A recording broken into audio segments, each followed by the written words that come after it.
Hello. It's Wednesday, my dudes.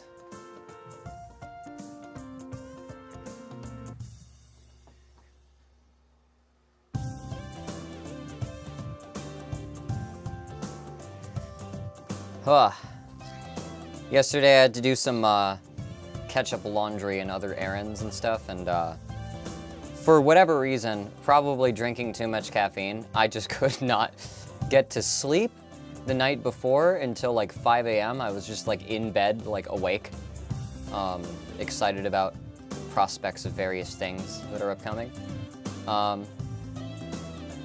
So I was just like, there's no way. I need like to replace my stream time with like a nap or I'm gonna like collapse. So I'm here now. I pushed back the two theme days that we had picked out. Okay, cool, that's working.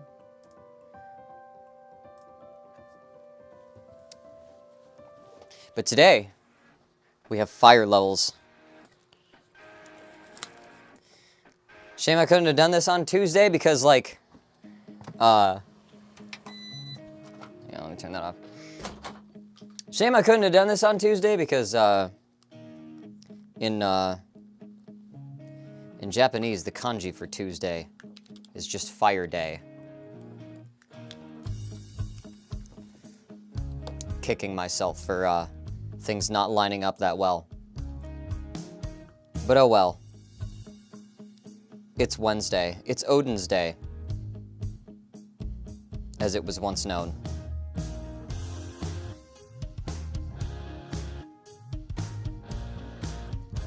So we have another interesting variety. Some stuff from the same series we've been seeing things from in the past couple streams, and then a couple more songs that I haven't heard much from.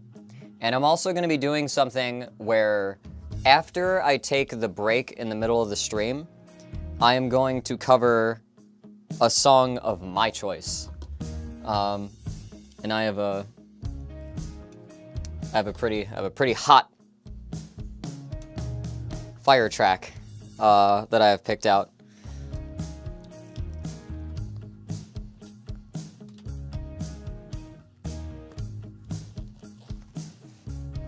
All right, headphones on.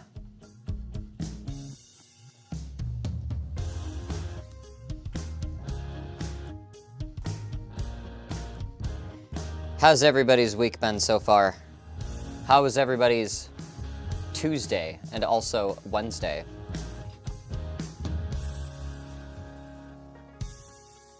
More than just my intuition, something's fucking wrong with those. Okay. What do we got? Let me pop this out. Literally just found my channel. Who this? Feel like this is pre-recorded? Nah, listen, just took me a while to pull up the chat. I got two chats. I'm streaming in two places. Welcome, CC Afton.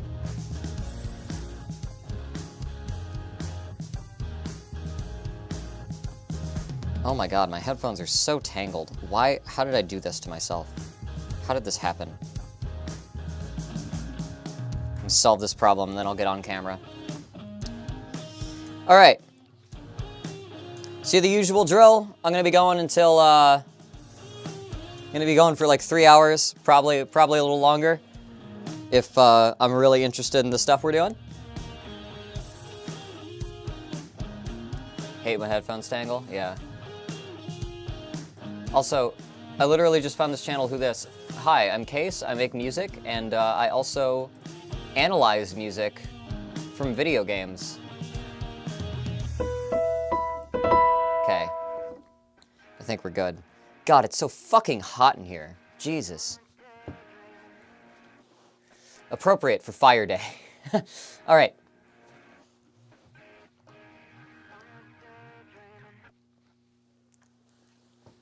And we're... God damn it! Okay, hang on. There we go. There. Awesome. Amazing. Incredible. One more. It's too dark. Hang on. Studio Streamlight? There we go. Okay, cool. All right. All right. Okay. Let me keep that up. Let me keep this up. Whoa. Whoa. Whoa. Studio fire level version. Yeah, absolutely. I'm the only one typing in the YouTube chat? Oh, yeah. There's two chats. There's one on Twitch and then one on YouTube. They'll both pop up in the feed on the stream, but I have to go out of my way to go check them. Also, welcome Spoonie. And welcome Salvador and Mopsy Bopsy and Elliot. We're doing this. All right, let me fade down my backing music, and we're just gonna get into this. We're gonna rush this, all right? Like a game of hot potato, okay? Fundamentum Burning Basement. All right, let's start with a song that I am familiar with that Spoonie suggested in the chat, probably because the other day when I was saying people should suggest this, like, I specifically pointed out this song because I dig it. This is... I'm sorry. Wait. This was suggested by Spoonie in the chat. It is Red Hot Coronia from Clonoa Door to Phantomile. I have heard this song quite a few times. It's one of my favorite tracks from Clonoa, from the first Clonoa. Not for no reason in particular other than just the vibe, you know? So, as per usual, I'm going to listen back through once for vibes and then again for analysis. Let's go.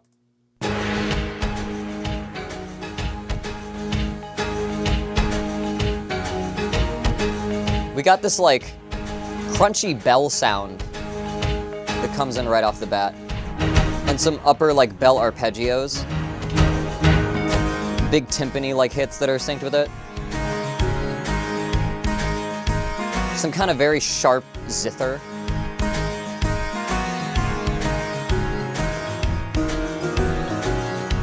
It's very buzzy.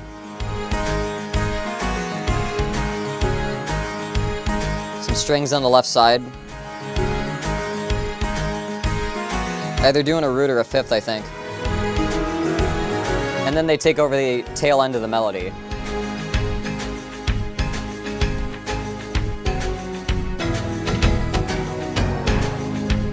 Get those big, like, drum hits in there. Love that.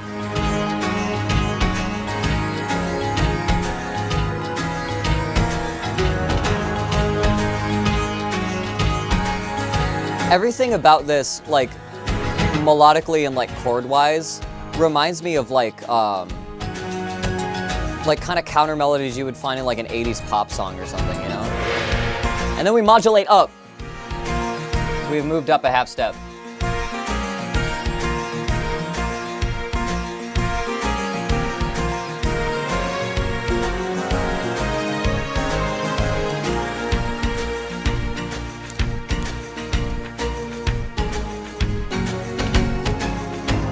Yeah, then we're back in this, like, B section, but just higher up now.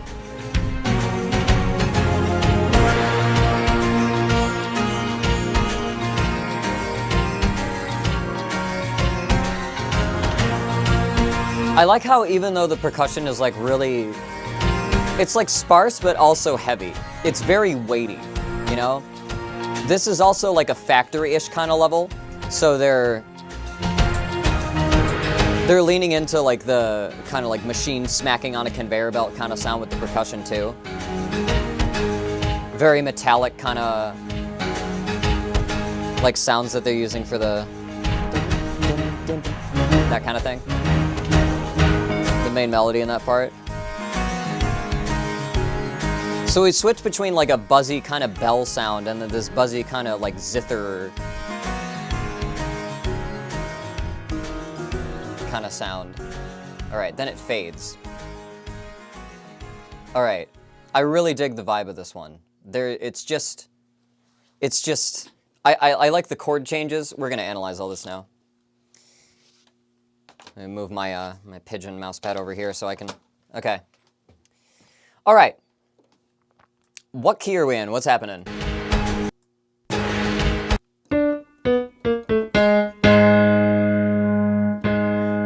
Sounds like A flat.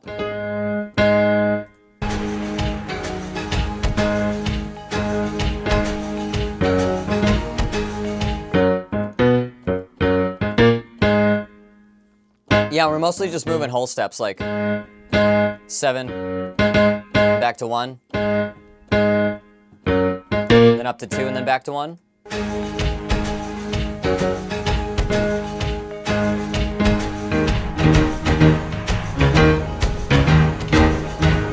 I like that. So it does this thing where it hops between 7 and 2. And then we go down to 5 down here. And we do the same kind of half step down, then back up. Very mechanical, like when things step in like a whole step, it sounds very like methodic and like mechanical. It's got that sort of intrinsic like factory vibe to it compositionally too. And the percussiveness of those sounds also helps.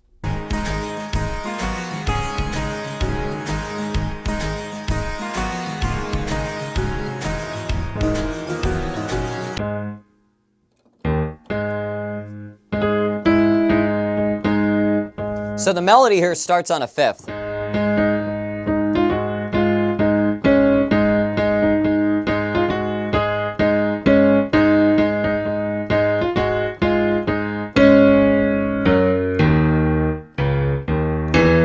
Then I think it goes down to a 6. Let's hear that again.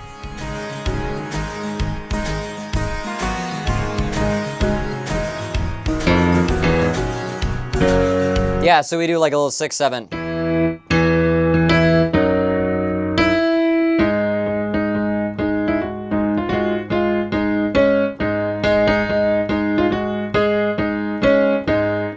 And it always returns to that 5th, just as like a, you know, mechanical sort of orderly kind of thing. It goes somewhere and then it comes back to that.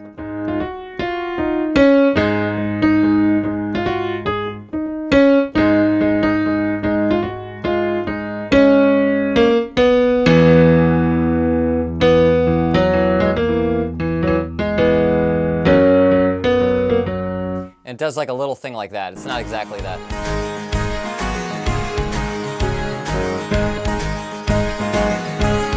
And then we have these strings up on, we have this string part up top that just, it's on the left that just kind of adds a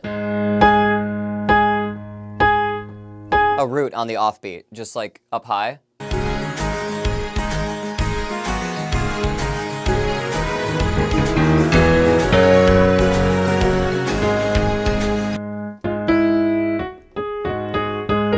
Then it veers away from doing that root thing to... And it does an arpeggio over that 6 chord. And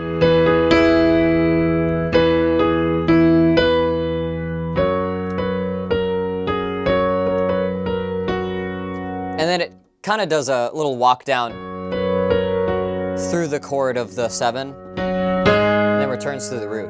So it's very...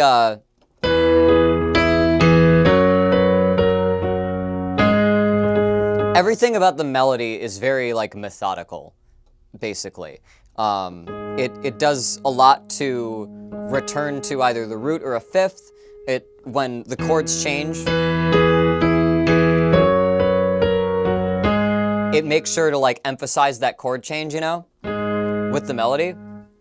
I like that. There's something about when you do those 6 and like I hear this a lot, but like when you do that like 6, 7. When you do that, and you especially like, and you do an arpeggio up and down while you do that, it just sounds so satisfying. It's like combining those two elements is great. And there's like this, there's a thing that makes this a major chord that I can hear a little interval just. going between 3 and 4 there. Can you hear that? In the left ear, yeah. So even though we're using the minor 6 and the minor 7, we're using the major root. For that part, at least.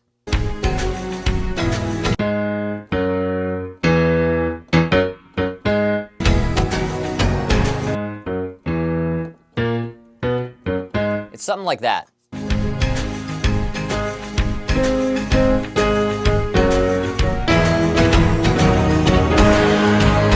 Okay, there's a little something weird there. It almost sounds like it's just doing a 7/6, 7/1, but...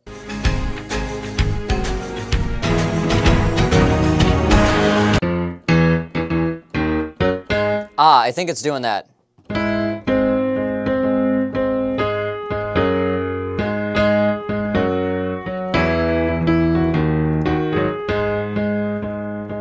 So we get a little bit of the Andalusian. Just a one off there. Just 1/7/6/5. Okay, and then here's our B section, which I love.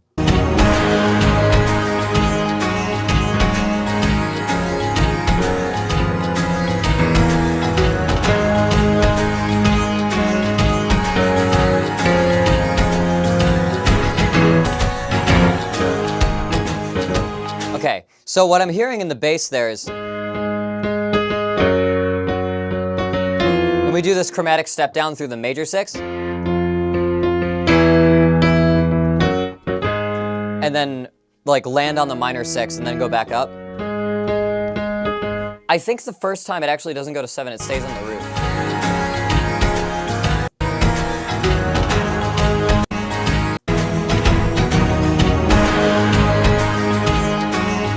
No, it does. Okay. So we get...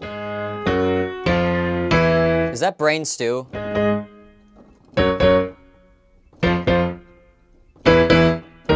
Almost. We're missing the last chord, but...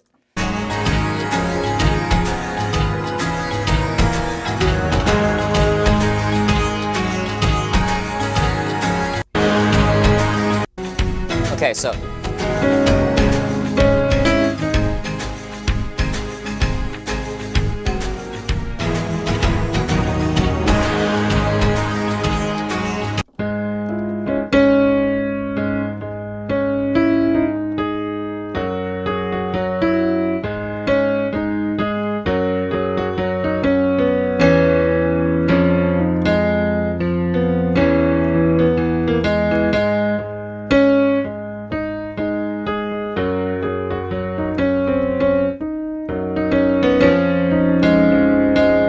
I love that.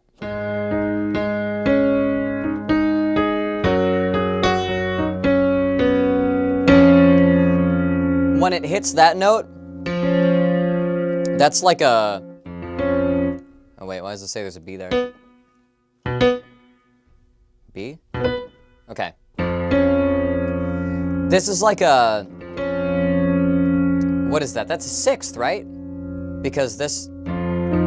Yeah. So we hit a 6th of this, which sort of brings this in context as like this, kind of spelling out like a D flat sort of chord-wise, but just implied between the bass and the melody. I love 6th intervals. Love that.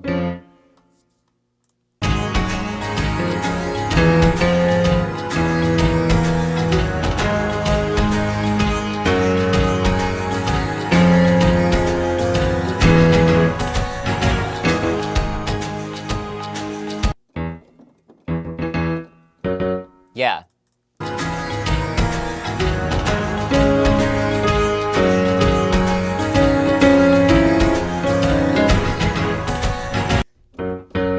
want to get this right.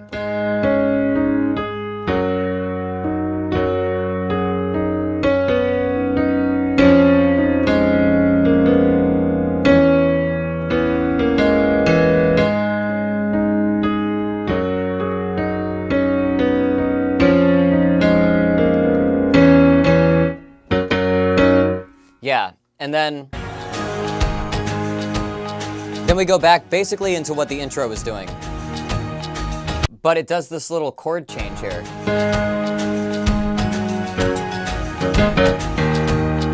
Yeah, so.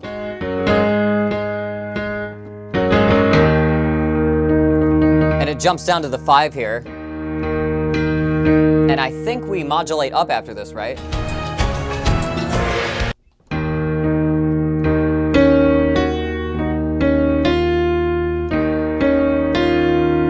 I hear like a little thing like that on strings.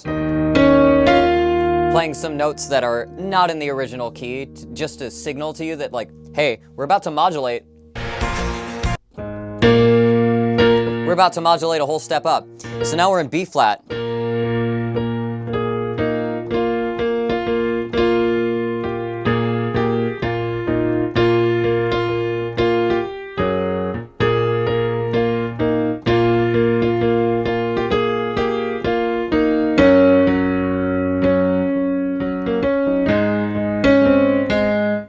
So now we're there.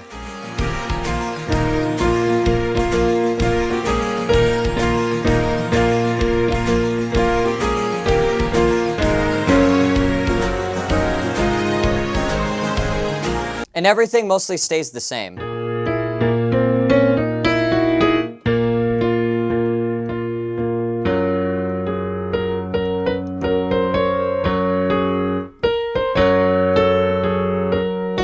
Okay.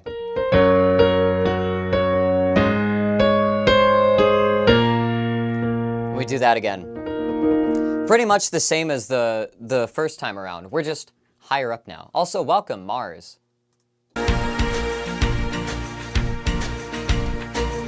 And we do the same. You can hear that same major after that resolution. So after we do that really like... Sorry.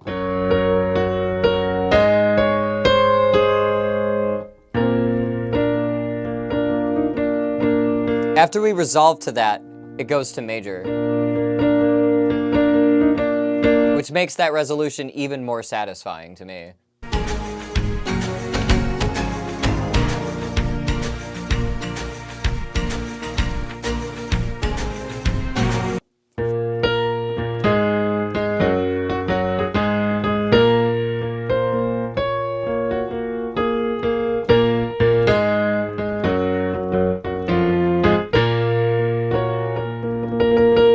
Doing pretty much the same thing there.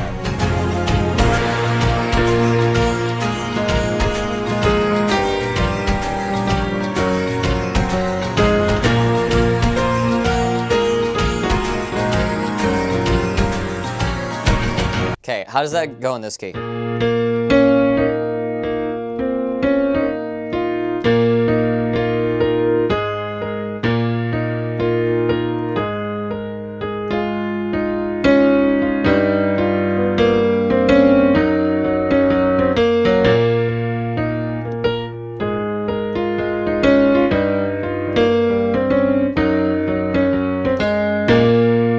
We have that.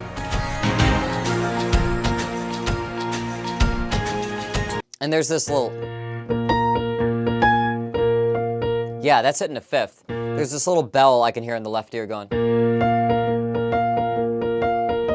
It's doing like a little arpeggiating thing.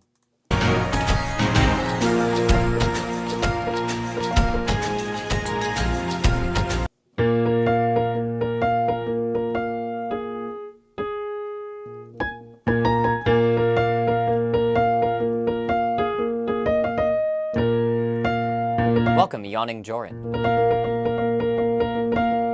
Or Yorin, I don't know how it would be pronounced in your language. I can't remember. Okay. So now...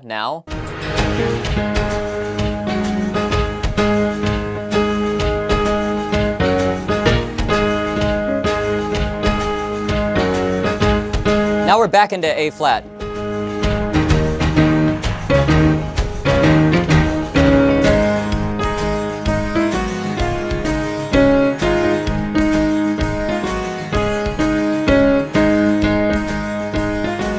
Now it's gonna fade.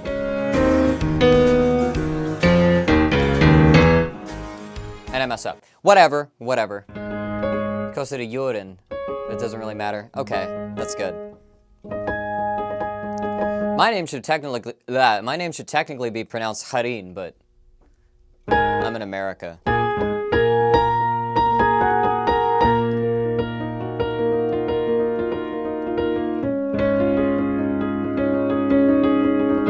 All right, so that was basically all of Red Heat Coronia.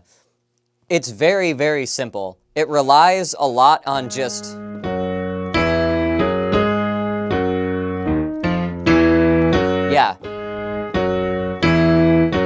it just relies on like a lot of like 1, 7, 6, occasionally some 5 in there.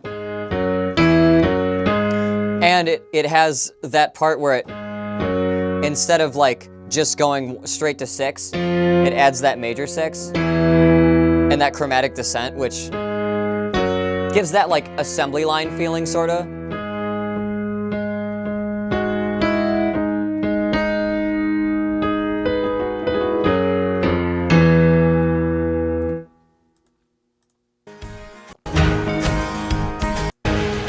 Bring it back.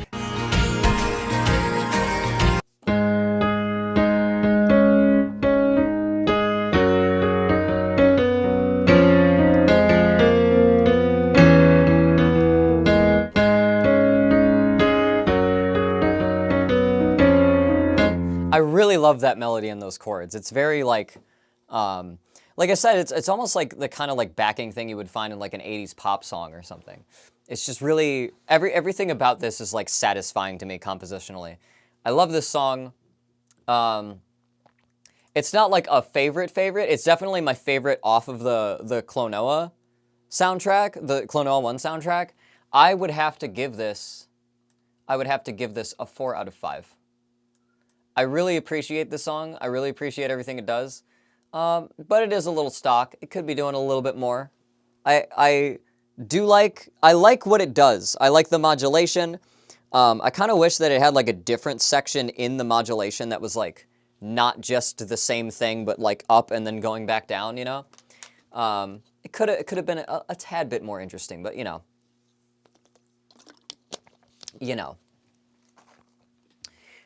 But yeah, this is a 4 out of 5 for me. Waxing Gibbous for Red Heat Coronia from the Klonoa Door to Phantomal OST. Thank you, Spoonie, for that suggestion. All right, first fire level, down.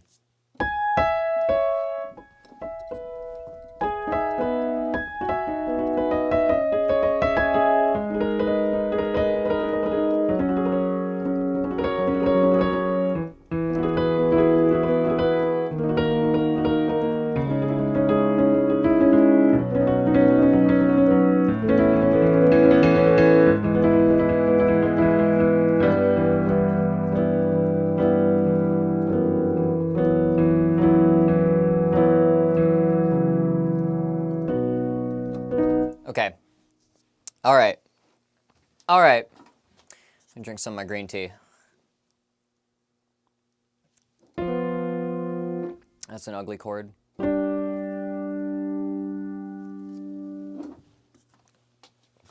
All right. So that's Klonoa. We got some other songs here from... There's one from Toe Jam and Earl, which I have heard of, but not heard much of. Odin Sphere, I have heard a little bit about that. I know that's like an anime-y kind of game. I don't know what it plays like. I don't know if it's a JRPG or a fighting game or what. Wario Land 4.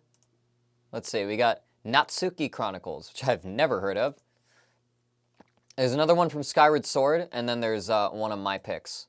And we're going to be getting to my picks after I go and do my little stream break. Let's see, what should I do next? What should I do next? That was a fairly easy and chill one. And I kind of wanna go the other way entirely. With this. Wait, no, stop. Okay. So Jasaris suggested Fiery Cavern from Wario Land 4. Every Wario Land track that I've listened to so far has been pretty wild. There was one that was a little more tame, but I'm expecting something like Fiery Cavern to be fairly interesting. So let's listen through this, once through for vibes, and then again for analysis. Let's go. Oh, them GBA sounds. GBA guitars. GBA organ.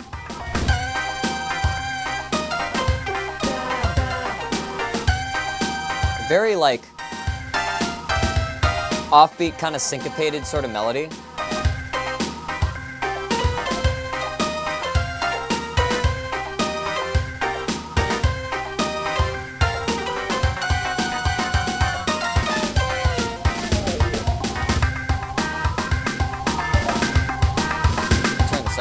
I gotta crank this. This is a funky jam is what this is. We got some like wah guitar samples or something in there.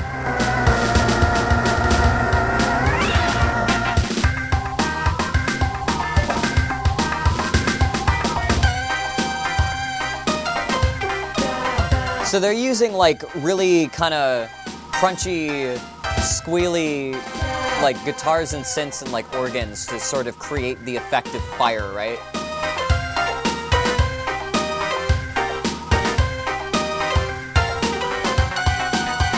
It kind of goes nuts there, like rhythm-wise.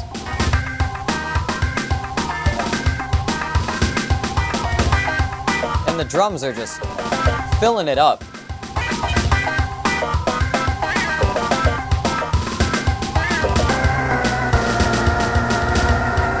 WarioWare music always has this like kind of meme-ish composition where instruments just sort of like come in almost at random, like very calculated, but like the rhythms that they like enter in and the things that they do seem very like, ha, gotcha, you know?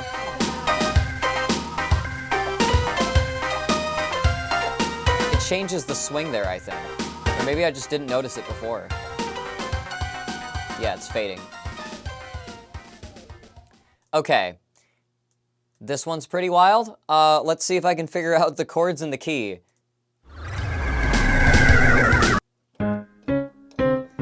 It sounds like C minor.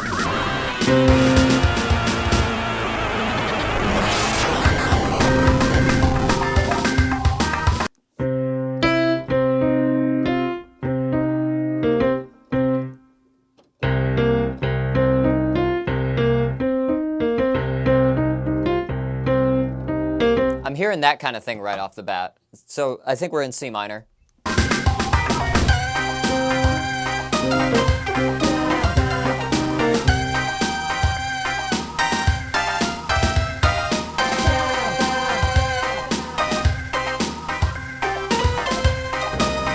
We just kind of drone on that C, it sounds like. Just pedal on that.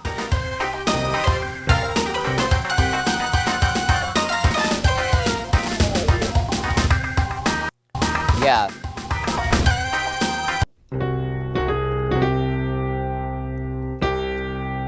The melody, again, for the start of this, reaches up to the 5 of our root. And I think it does some...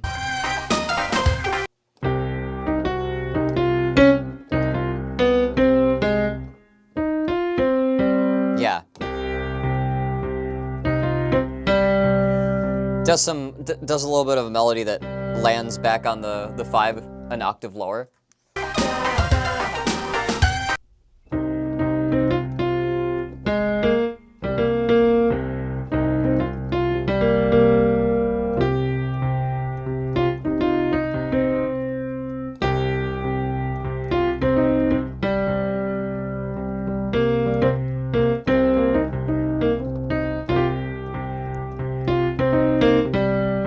Has like some kind of thing like that going.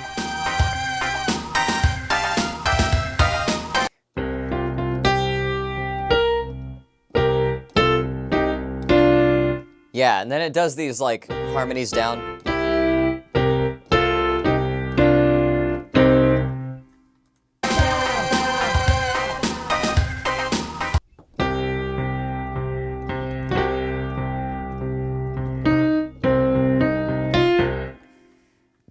It's doing a lot to like hit the melody on the offbeat, which I think is just more of a Wario thing than a Fire thing, honestly. There's this really weird swing there.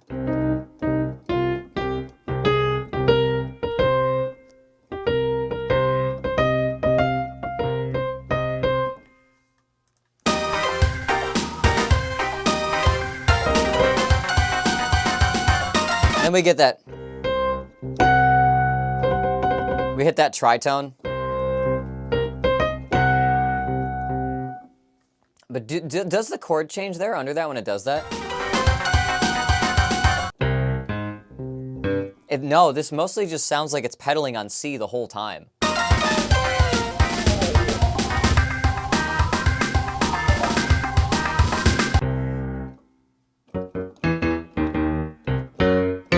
If anything, it's doing like 1, 3, 4.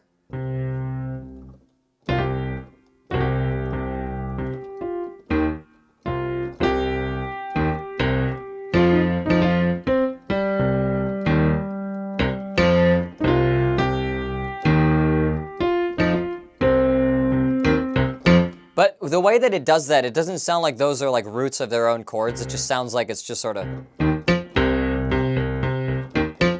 you know, sort of just like using them as like a melody in the bass line, right?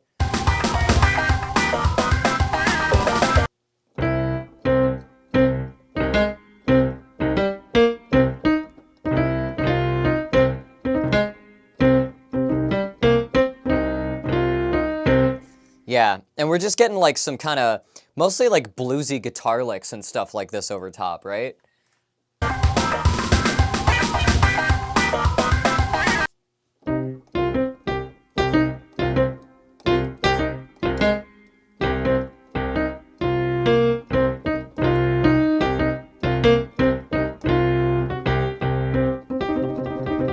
Right?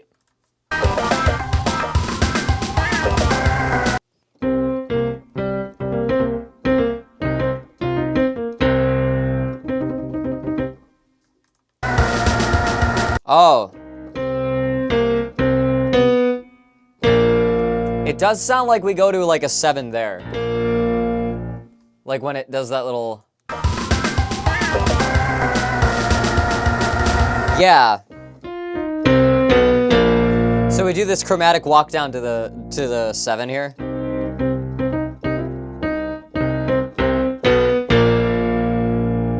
And that's the first real move that it sounds like we've done.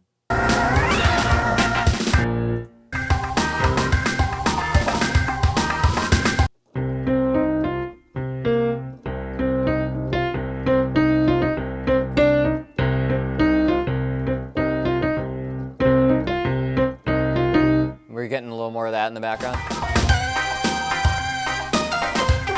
And I think this is where it loops.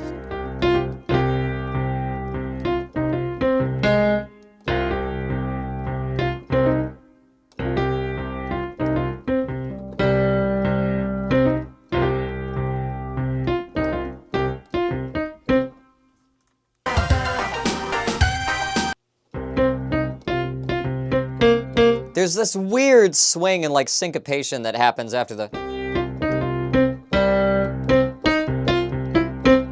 Like... And that's just so... It's so like... It throws you off, you know?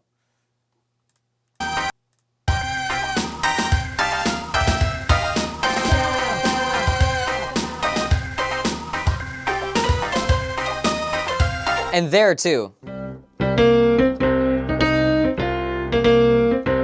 Like, it's very, the swing is so weird. It's like a, it like switches between like, it does like a triplet feel or something there. I don't know.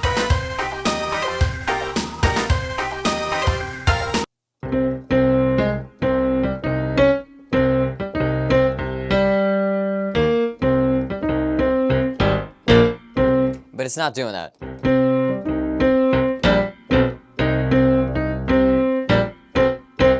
Maybe it's doing something like that, but like it just sounds like it's mostly pedaling on C to me.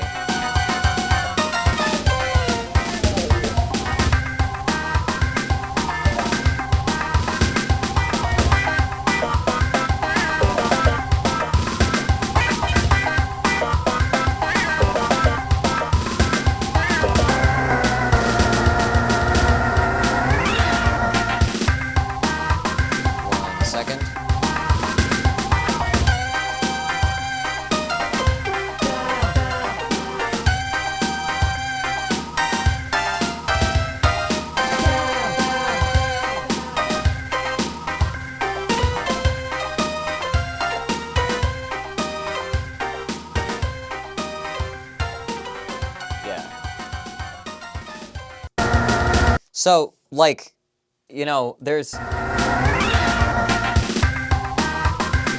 I could comment on, you know, all the drum fills and crazy stuff going on, but, like, in general, this song is just like a little funky bop, right?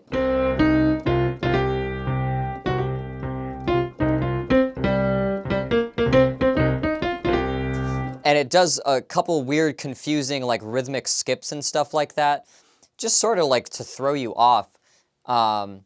It's very, like, very hot and funky, you know? It's very, and especially when they do, like, there's just something, you know, fiery and dangerous about that kind of sound, right? But other than that, you know, it's like, they got a big squealy lead. They got some like porn guitar, basically, like wah stuff in the background. This is okay. It's kind of confusing. It's not very satisfying to listen to. I can sort of tell what they're going for here. But if I were to rate this is gonna be a 3 for me. It's gonna be a 3 out of 5. It's got some cool redeeming qualities, but it's just it's messing with my head. I don't like it. I want more. I want the root to move more. I want to hear more bass. I know it's a Game Boy Advance game, but I want to hear more bass. That's my main complaint. I want to hear like a funky bass line. There's not a whole lot of that in this. It just sort of moves around one thing. But yeah. This is Fiery Cavern from Wario Land 4, suggested by Jasaris in the chat. Thank you for that. It's a half moon from me. Ah, it's not even 3 yet. There's a possibility we could get through another 2 before I take my stream break. How's chat doing? What does chat think of the Wario?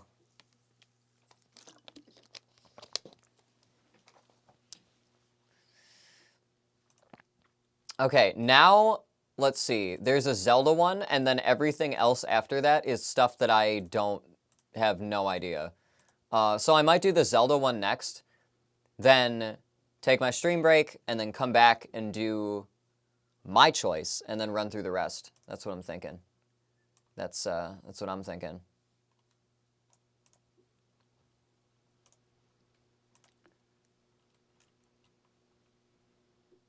Silence.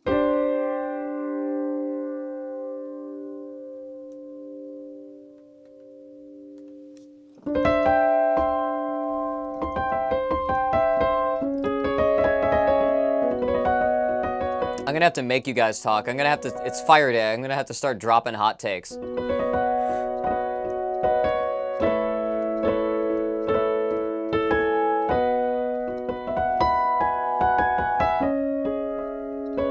Like the second Salvador submission? I should add that one. I'll add that one. Which one is that? Oh, it's from Binding of Isaac. Download the pic. No, I'm not gonna download shit. No, please, anything but that. Have you guys seen the show The Good Doctor?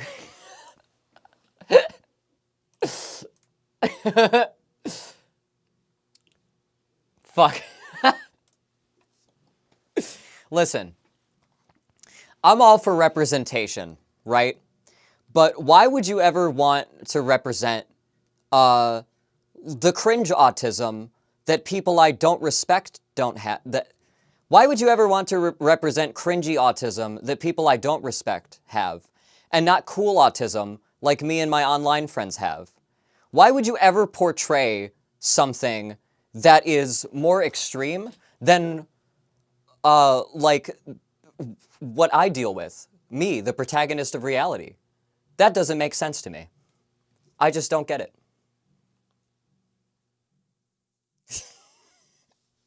So I don't watch that show.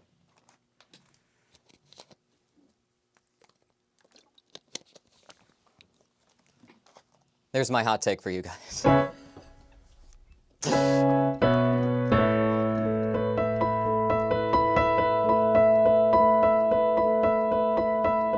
Okay, but for real, like, why the fuck does he talk like Gladys? Like, That's the weird thing to me. It's a very consistent kind of tone and cadence that comes from nowhere. Like, everybody I know that is anywhere on the autism spectrum will just, like, ape the cadence of, like, streamers or anime characters they like. I don't know, like, this dude must watch, like, no media. But, you know.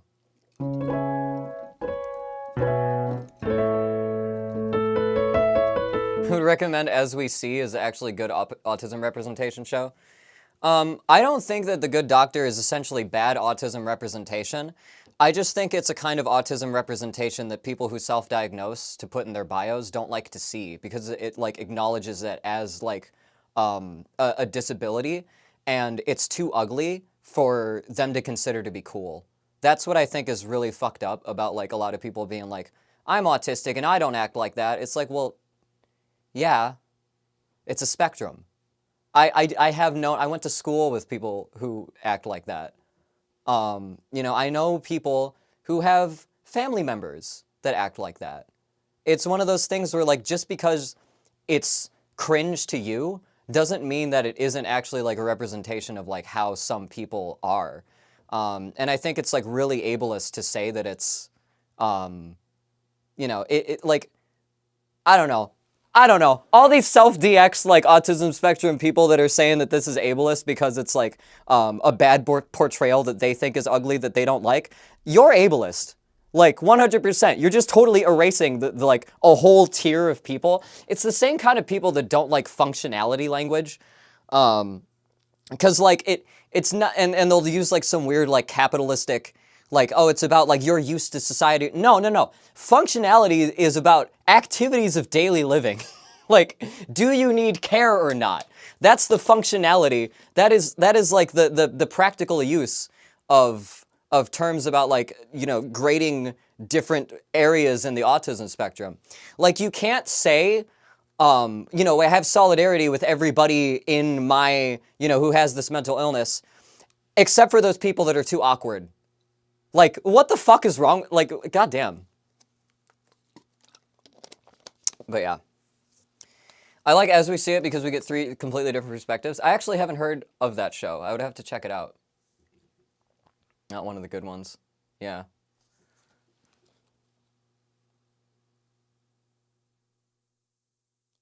Okay, I'm gonna be... God. Okay. Getting messages. All right. Not one of the good ones. Yeah, totally. That's the ironic thing about the title of that show, is it's like, there are so many people that are like, I'm autistic, and that's not good autism. I don't like that. Like, come on. Leave your fucking suburb for once. Jesus. Okay.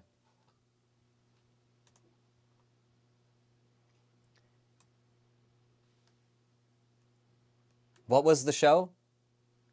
The Good Doctor.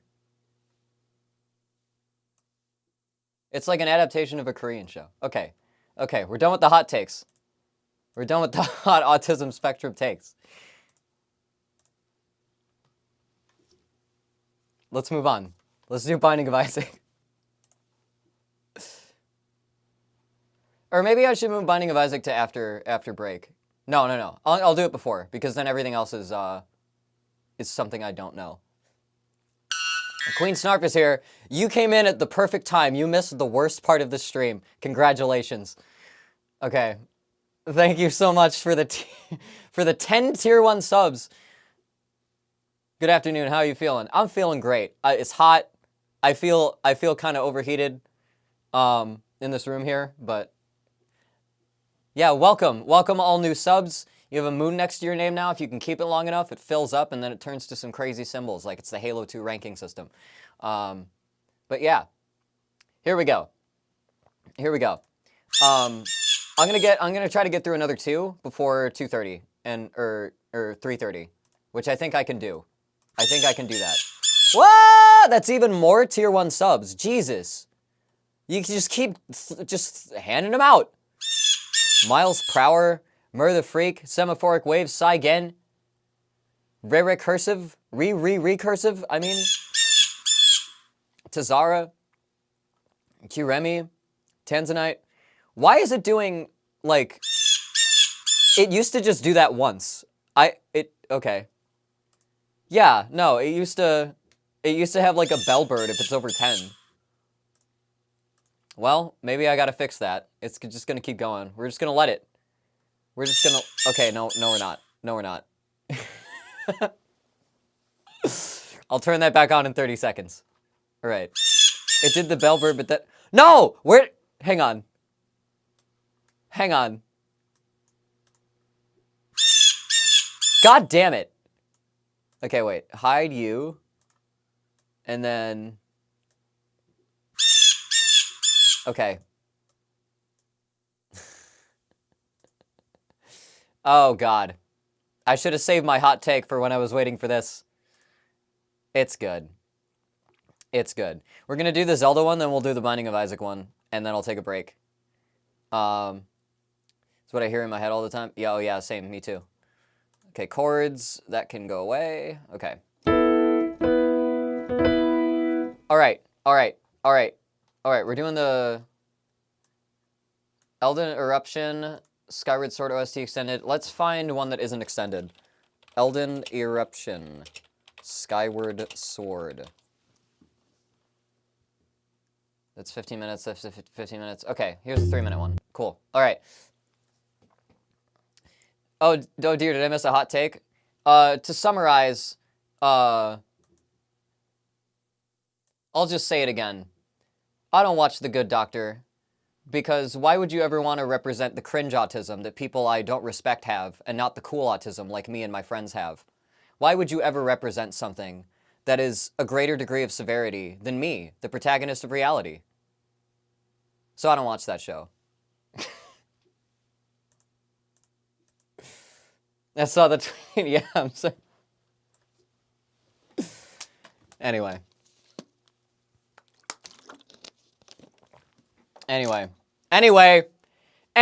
it's true, and you should say, it's not true, it's sarcasm! Okay. Queen Snarf in the chat suggested the Elden Eruption theme from Legend of Zelda Skyward Sword. I have not played this Zelda game. I've heard a couple other tracks from it. It's a fairly it's got a lot of variety, it sounds like. So, let's see what's up with this track. We're going to listen through once for vibes and then again for analysis. Let's go.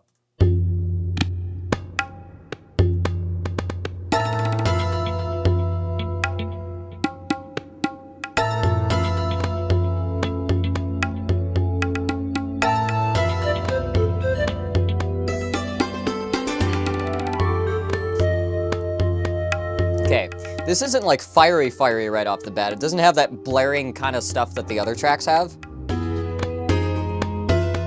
It's got like a harpsichord, which sounds similar to like the zither that the Klonoa thing was using.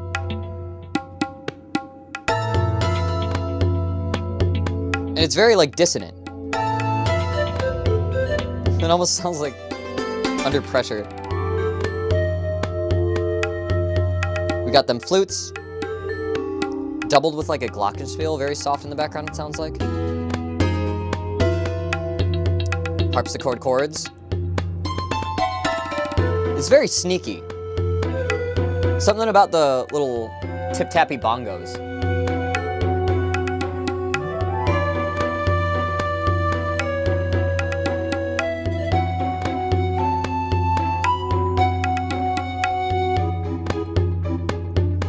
The chords seem to be doing a lot of like ascending, and then it kind of will rise into like a little weird dissonant kind of place, and it's staying there right now. Very unsettling. Okay. A little glissando up to take us into a break.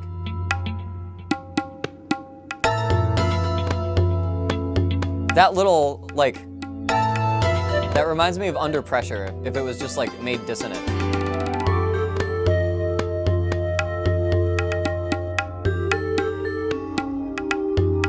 Yeah, that melody's very wandering between spicy intervals. And so are the chords. Everything about this is spicy, but in different ways. It's not hot, it's spicy, right? That's what they're going for. We'll double the melody there.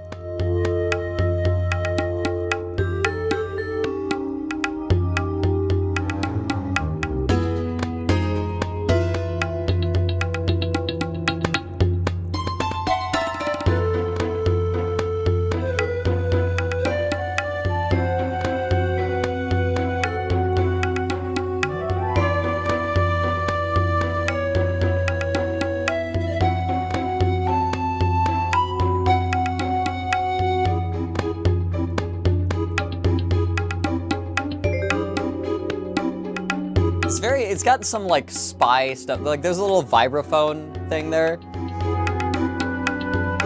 Evokes a little bit of the stealthy, sneaky spy kind of vibe. Then I think that's where we loop.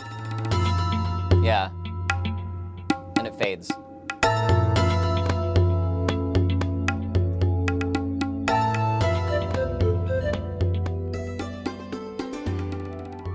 Yeah. This has some cool stuff going on. What key are we in? It's probably going to change several times.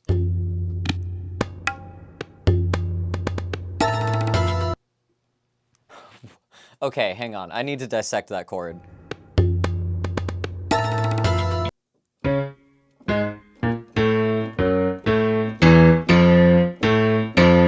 Okay, sounds like a 1-6, like, or, you know, like we're going down a third.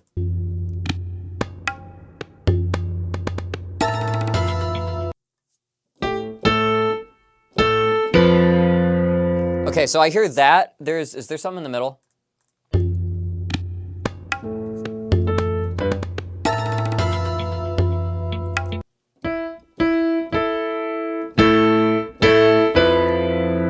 I hear that. Maybe it's... And maybe it's... Let me hear that again. But I definitely hear that it ends on...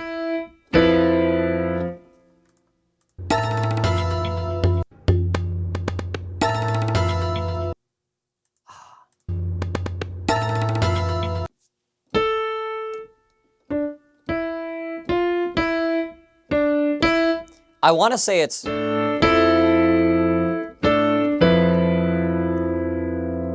But it might be, like, further away.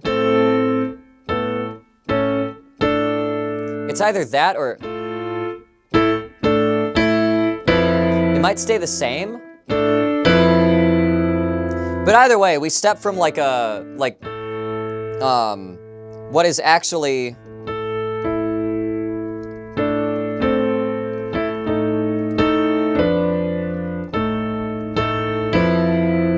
Might be that.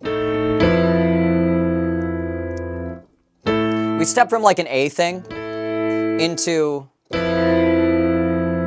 this says F, no 3, major 7, flat 5, which I would read as, what would I read this as? So this is definitely a 7, right? This is a major 7. And then this is gonna be a tritone, right? Yeah. So this is built on like a major 7 and a tritone, which is going to be two very, very dissonant intervals that they're like spreading out over the course of this, right? This here would technically be a 4 with the root, but we make this a 7, which then brings this into tritone territory by just lowering this a half step.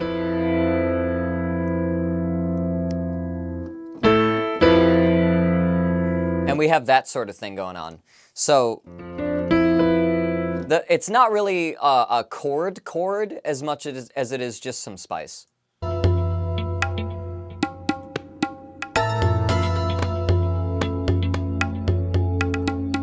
Also welcome Tumulus. I don't know when you posted that, but I hope it was during the hot take break. Okay.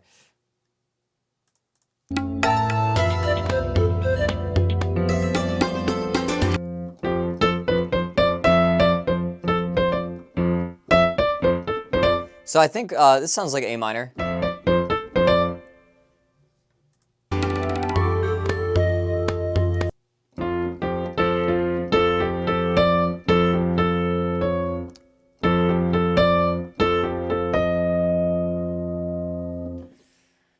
Yeah?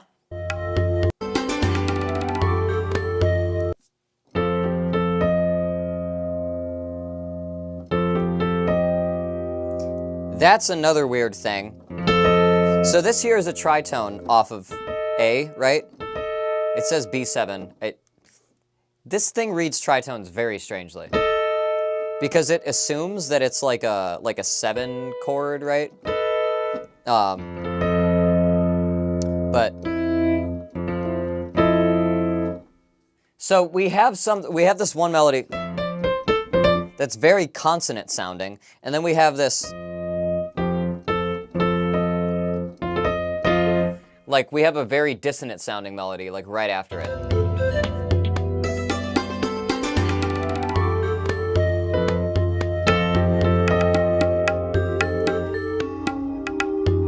And then the root moves down to like, it sounds like E flat, but it's like a weird chord off of E flat, I think.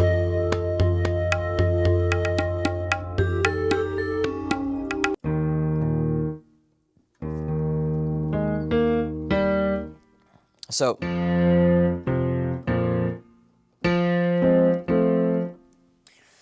is this the chord from the beginning?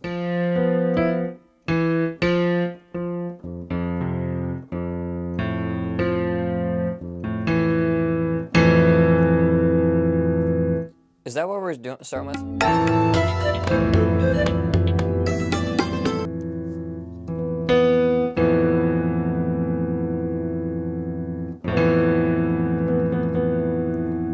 Something like that. And then it goes.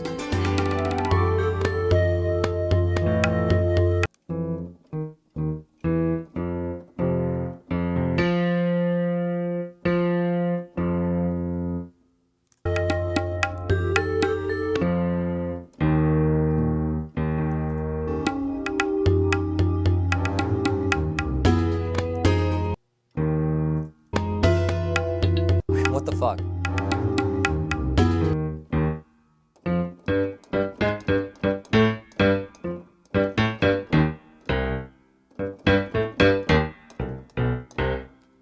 Okay, and then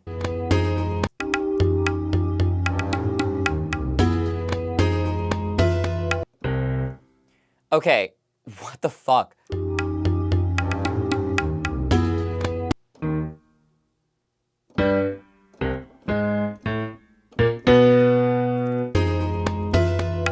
Okay.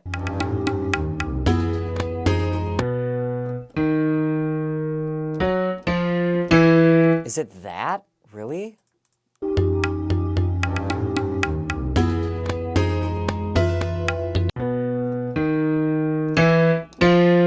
No.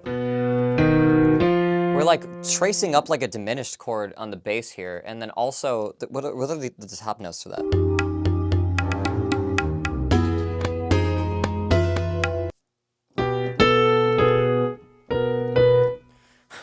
I'm so lost.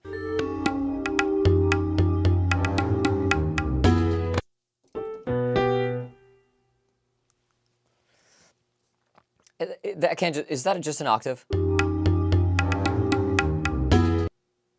Yeah, that sounds like it.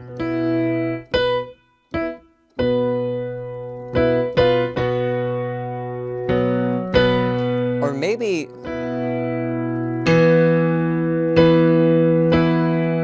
that's a fifth, or maybe that's. Oh my god.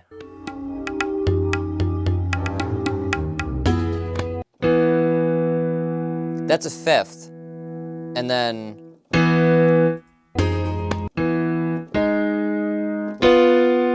is it that?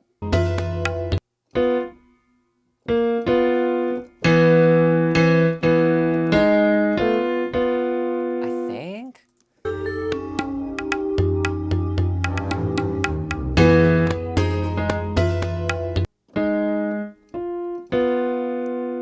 What is that low note?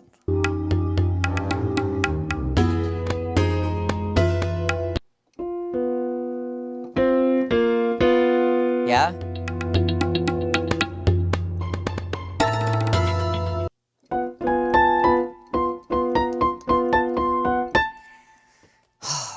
Jesus Christ.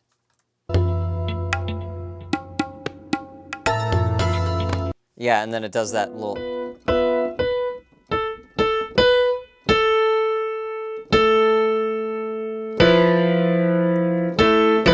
And it returns to do that a couple more times.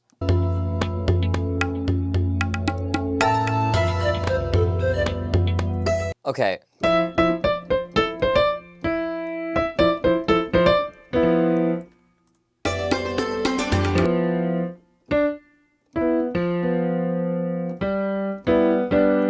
I kind of hear it moving to a G or something, sort of. I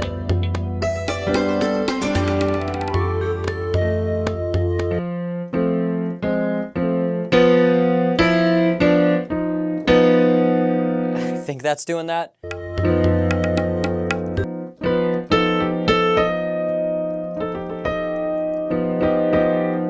I'm not like naming these chords because they're just not chords. They're just like collections of notes, right? Like this says B flat 5. That's because there's a tritone in here. The B is actually in the middle. The low note sounds like it's F. The top note, like that sounds like a B major sort of, but it sounds like it's more rooted in, sounds like it's actually like an F diminished with like something on top. But I really can't tell. There's no consonants in this song, like at all.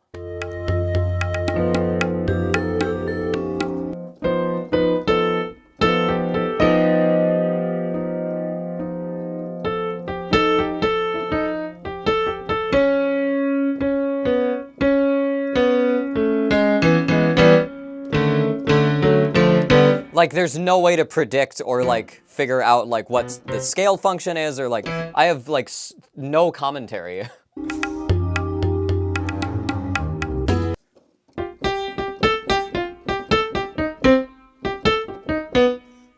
Like, is this fucking Locrian, or, like, what? I'm losing my mind. And then there's this...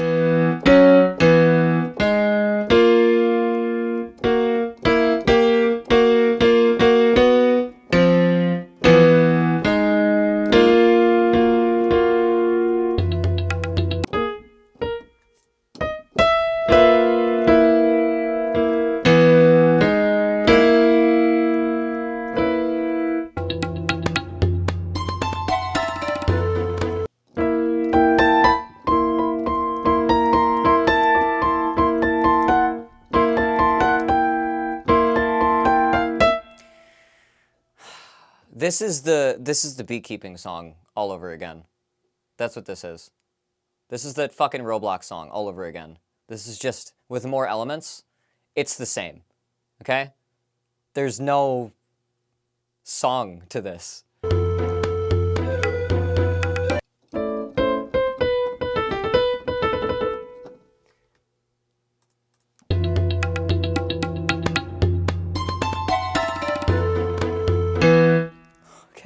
Okay, I hear some vamping on strings. What is that doing? If it's tritones, they're gonna fucking stop.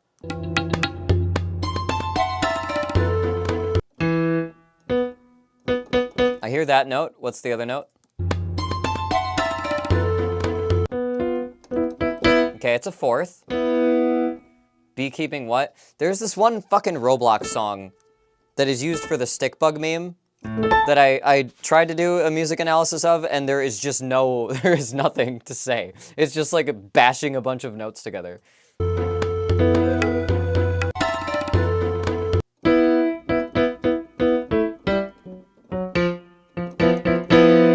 Okay, I kind of hear that happening, right? That's a chordal chord. I'll give it that. It's got a... No, that's a tritone, and then there's a fourth above it.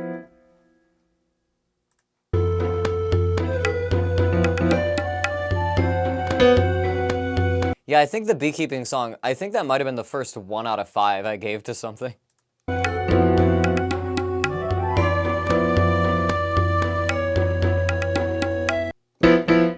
Okay, that string vamp is not changing, it's just...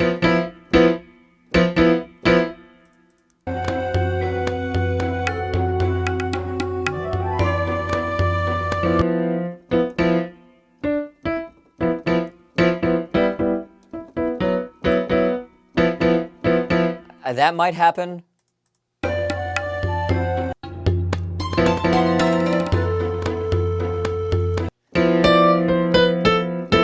Okay, so we have this very dissonant string vamp going, but the melody does start on A,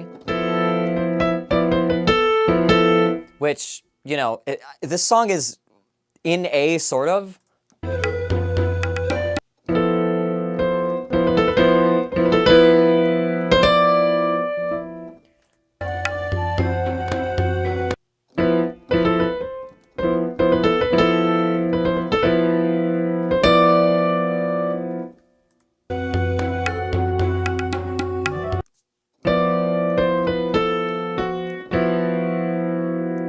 Very spicy intervals on that melody. And then there's an even higher melody that comes in over that.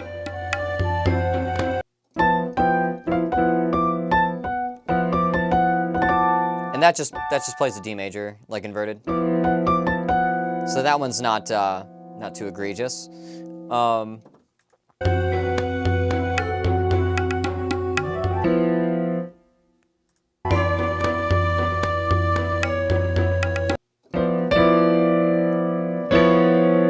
Then we start getting some weirder intervals entering in this part of the string melody.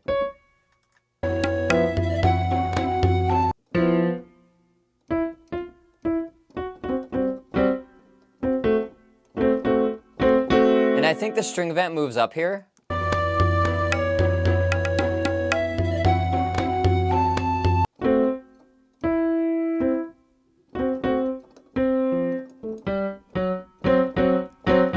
Something like that, maybe? Like I'm hearing some more F sharp there.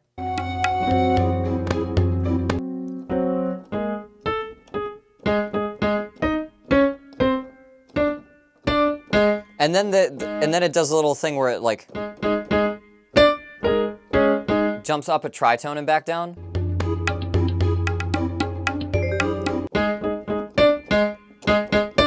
I can hear that happening.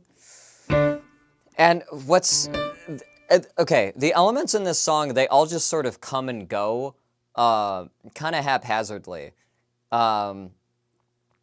It's very like something comes in and it's like, okay, this is an A, and then something else comes in and it's like, okay, this is a D chord, and then something else will come in and it's just like or like you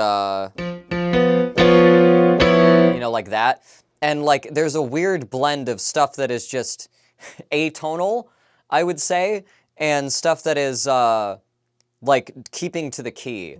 And it's kind of wandering. It's like it's being surrounded by like unsettledness. Anytime that there is something that is like consonant and keeping to the key, it is like immediately undermined by more dissonance, or the melody then becomes dissonant itself, you know?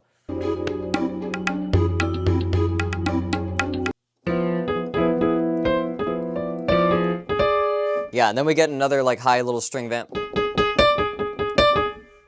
Doing that tritone thing.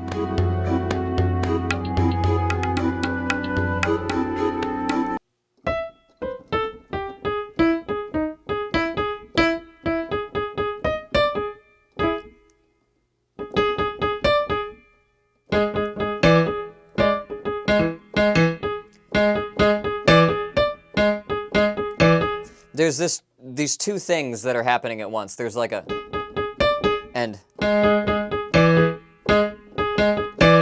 like those are both kind of, that's a major third interval, right? So that is consonant, but this up here is a tritone, and they're both like sort of incorporating this A flat, like, and it's sort of like, it's very, that's kind of immediately what I'm talking about, right? You have this thing that it's a major chord, and it's kind of using those notes of the major chord, and then you have something else at the same time from the same interval that is like now making it dissonant, right?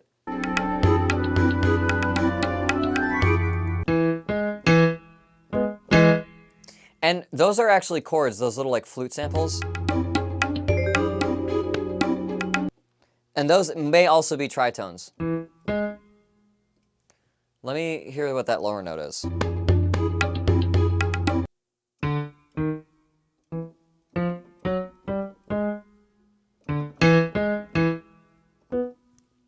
fucking...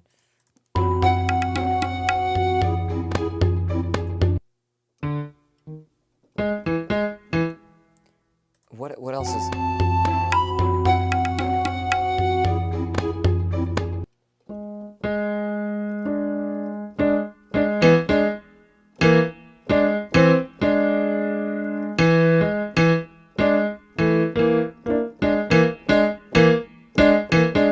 I think those are tritones too.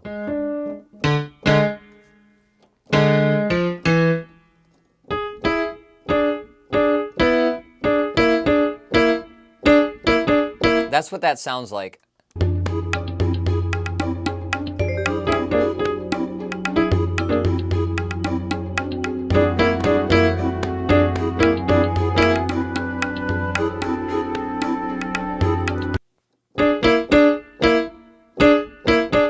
I think it's doing that. It's hard to hear.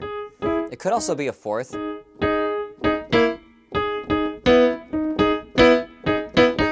But that doesn't seem characteristic for this song.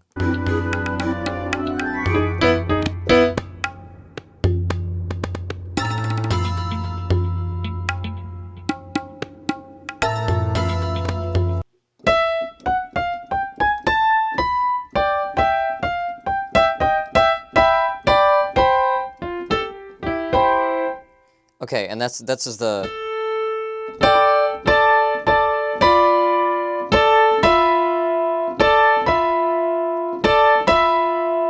Yeah, and it does more of that. And then I'm pretty sure it loops from here. Yeah, let me out of this. This is crazy. It is very anxious. It is very reliant on the tritone and other like ugly intervals that don't go together.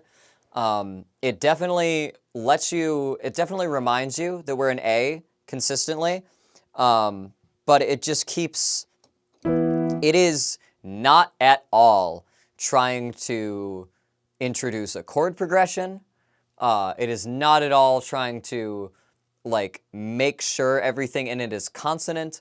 It is not trying to, this is just 100% painting with intervals as imagery. And it is very unsettling, very like sneaky sounding, and very, like if you try to actually listen to what's happening, it's very frustrating. It's very frustrating to try to pick out.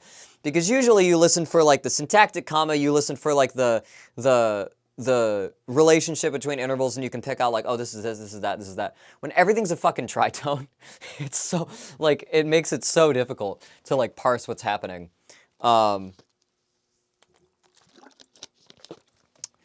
This is a 2. This is a 2 out of 5. I can't stand this. It's not as bad as the B song, but I dislike it. I can't. This would make me want to become violent if I had this like on a playlist, right?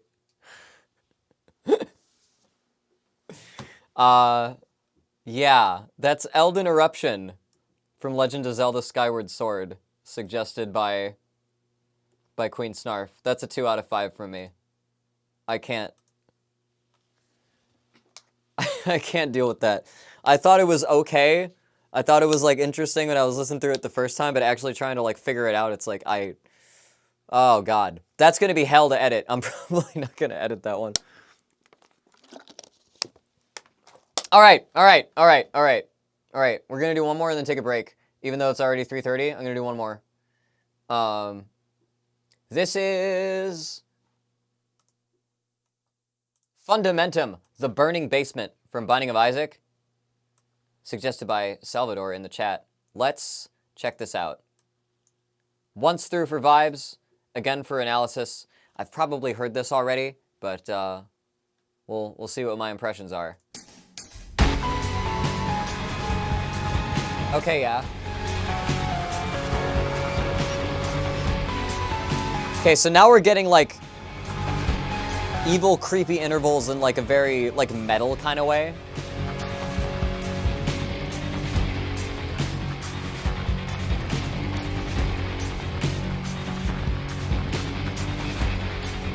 Got them like big droning guitar power chords.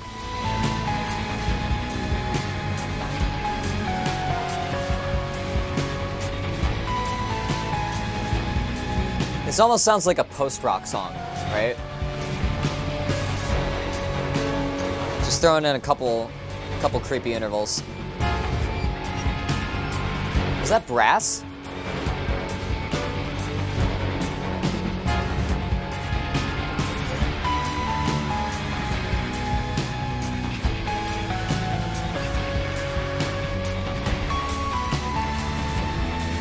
Oh.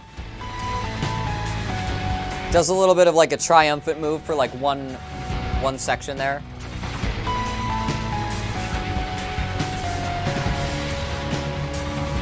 We got them sampled drums. Just kind of laying down a pretty sparse like backbeat. A lot of like skittery noise in the background and stuff too. It's very subtle.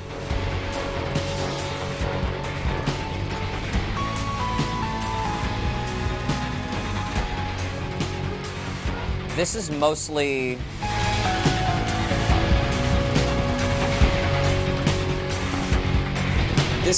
just a guitar drone with the upper melody over it. There's not a whole lot of extra layers going on. I do hear some strings, I do hear bass. Okay, now we got something. There's a thing that's panning between the ears. Now we got another guitar line.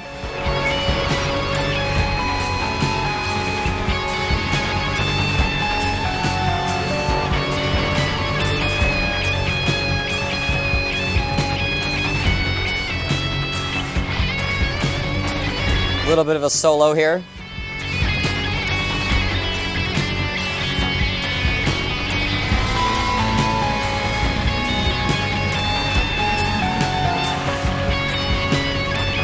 Solos in loopable songs are kind of a challenge because you have to make it unique enough to be a solo, but also like not as intense that it gets annoying if you hear it 100 times, you know?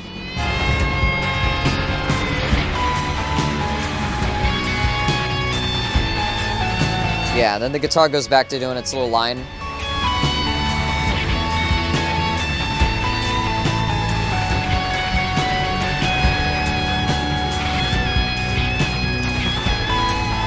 Yeah.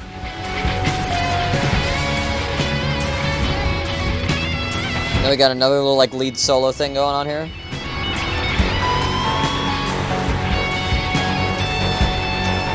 The drums have like not changed at all. There's a couple fills, but like 1 and 2 and kick and snare and kick and snare. Like it's just that.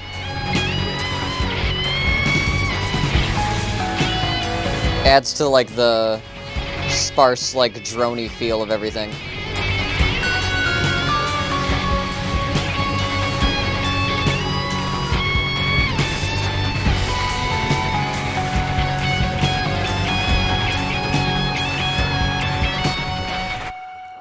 Right, so this is mostly a platform for the squealy guitar solos, right? Like, that's the main thing that's going on here. The synth melody that like comes up and keeps going, that's just sort of a repetitive, like, it's like a fake out melody. It's not like the real melody. It's not so much a melody as it is like an accent, right? This just kind of turns into a big platform for that guitar to just go off. What key are we in? Are we in a drop tune? Oh, we're actually in F sharp.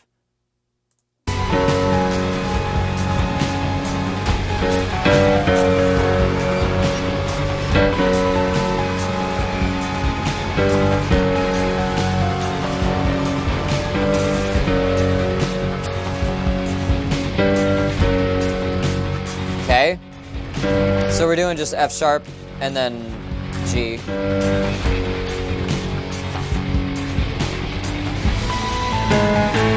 Then we move up to the 3, and then 4. Then we step back down to the root.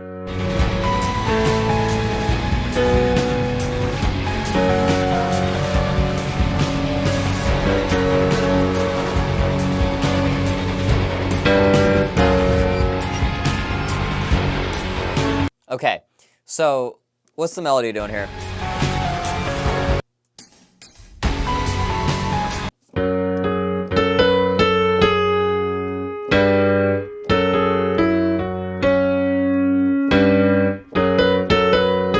Wow.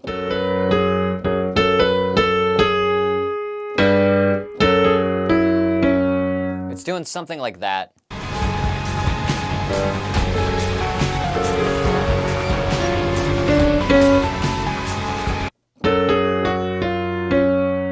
So we have this major seventh interval that's in here. This is something that you can add to a minor scale to make it more creepy. It's, I believe, called the harmonic minor scale when you do that.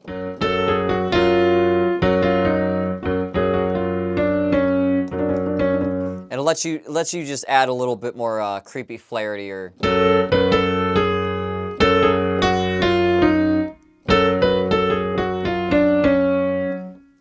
A little bit of more creepy flair to your minor melodies, because otherwise that would be...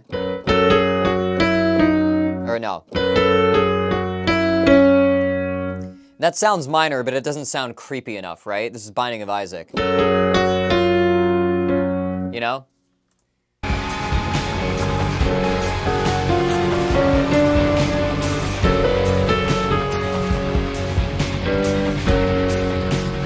And then there's another melody.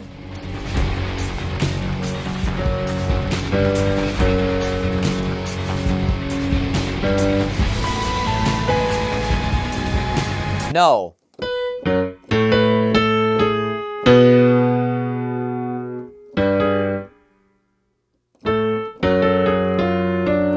I think it just does the same thing, right?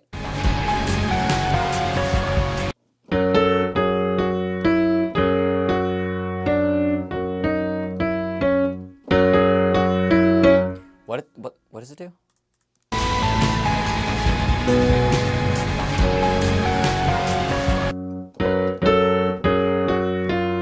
Yeah.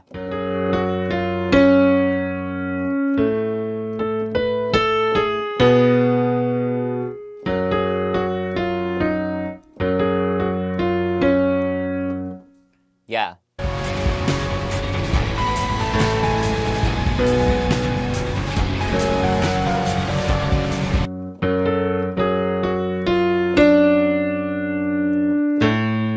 Yeah, and we're mostly just running down different variations of...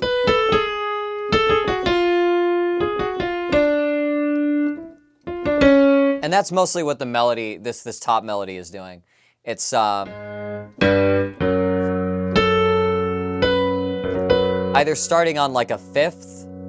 Is that a fifth? Or a fourth. It's either starting on like a fourth, or it's like starting on the minor interval of the, or it's starting on the minor third of the F sharp. So it's definitely like rooting itself in like, this is just...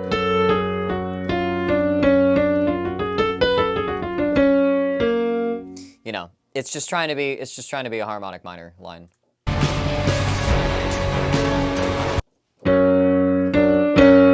And then it falls on the 5 of the chord, right?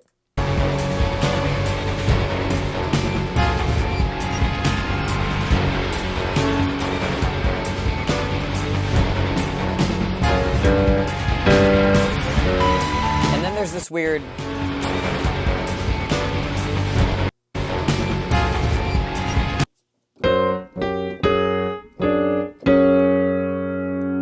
It sounds like there's this brass thing that stabs on like this F sharp. It says it's F sharp sus 2. This would be a fifth of the chord, and then it's a fifth up from that, which that is what it sounds like.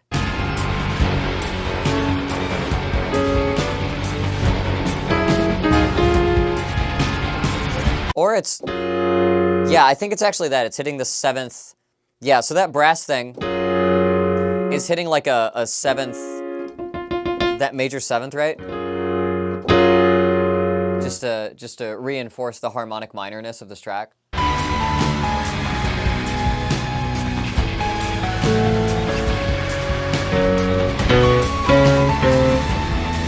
Okay, so then the chords under it start to change.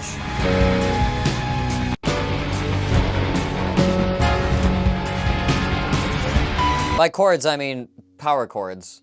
They're all just, this is a guitar. Okay, so we go up to, I believe that's a 6. And I think we go from 6 to 4.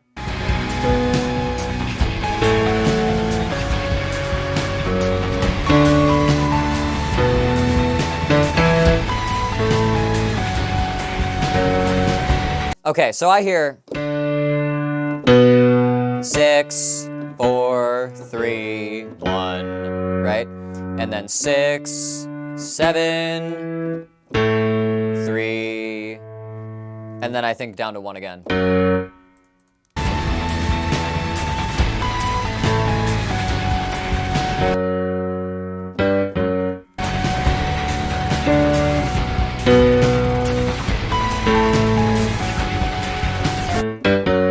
I kind of hear like it's sliding down from the half step, right?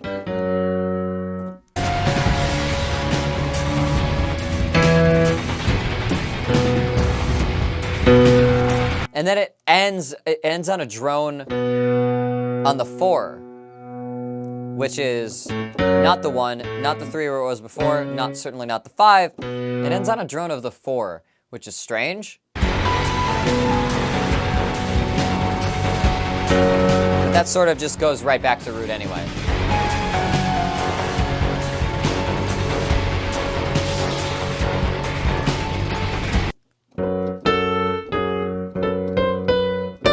I hear that in the background. There's a very faint thing going. No. Doing that, right?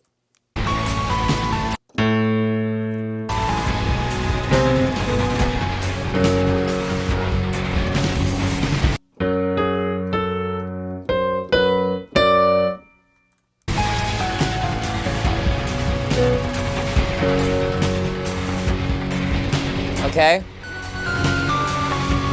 All right, so now we move this descending line up even further. So now we're starting on the root. Right? And now we do that, where it just walks down those harmonic minor intervals.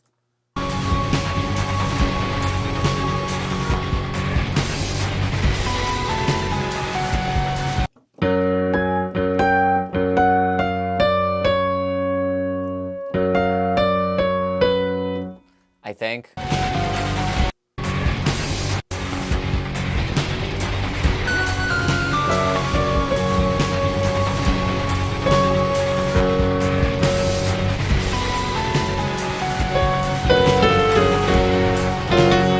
Yeah, okay. Then it moves lower. And then it goes back to doing what it was before as the guitar solo comes in.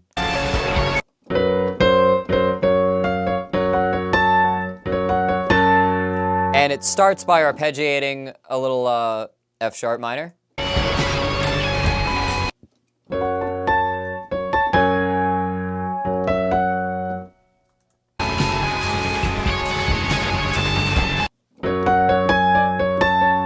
Does that little pedal thing up some notes of the F sharp minor.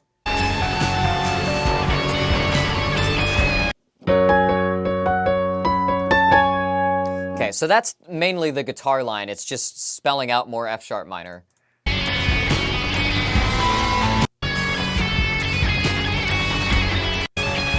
Okay, I normally don't analyze solos, but I kind of wanna go through this because the rest of the song's boring as fuck. So.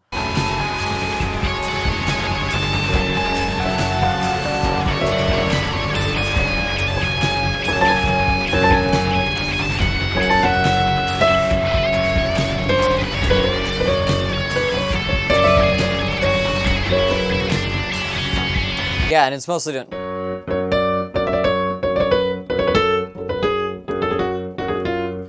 It's mostly just following more of the harmonic minor stuff.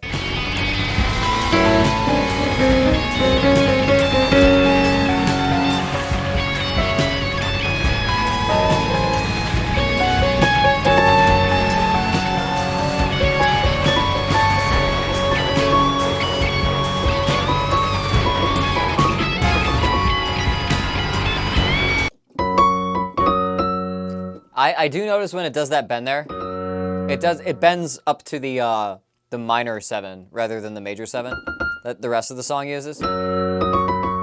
Which is just a guitar thing when you're doing a bend off of like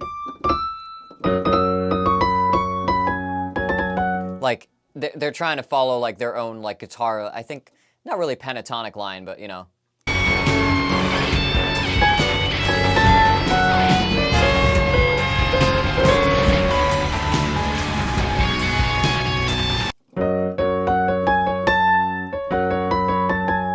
Yeah, and we do more of that.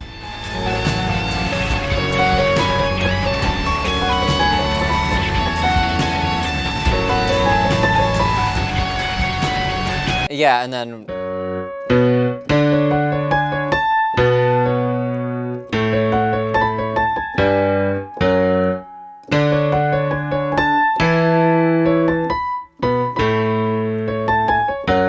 yeah, and we're just mostly playing with that.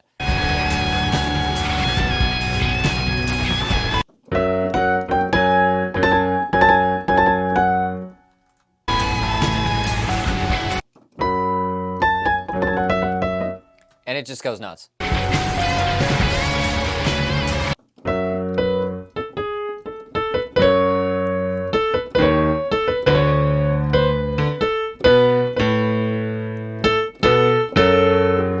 And it's gonna do some crazy shit.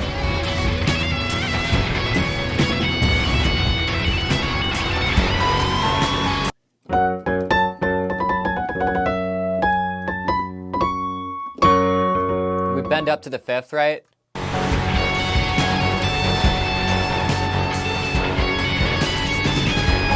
And then it does that line. You know. So I think that's just mostly it. It does do a little more soloing at the end here, right?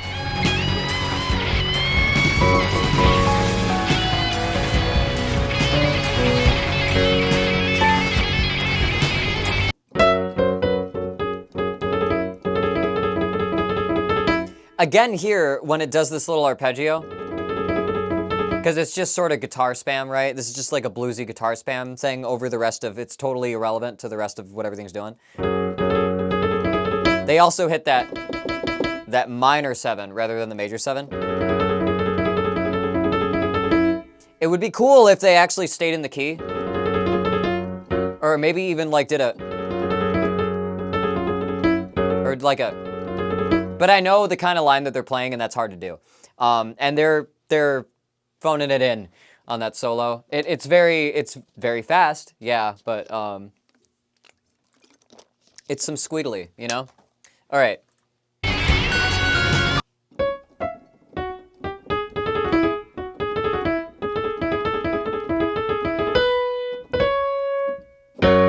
Yeah. Yeah. And that's pretty much it.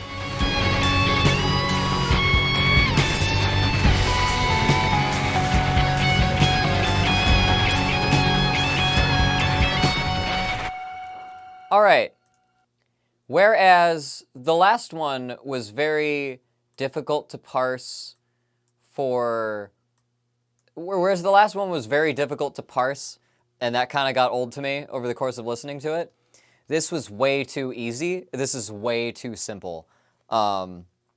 They rely on, like, that note being there. And even though it relies on that note being there, they don't utilize it in the solo section. It's just a blues pentatonic sounding thing for most of the time, which is disappointing to me. It definitely comes off as like a ripping guitar solo and whatever, but you know, could have had a little bit more flavor. Could have had a lot more flavor, honestly. This is just, it's like a post-rock song, which is basically CCM, but with uglier intervals, right?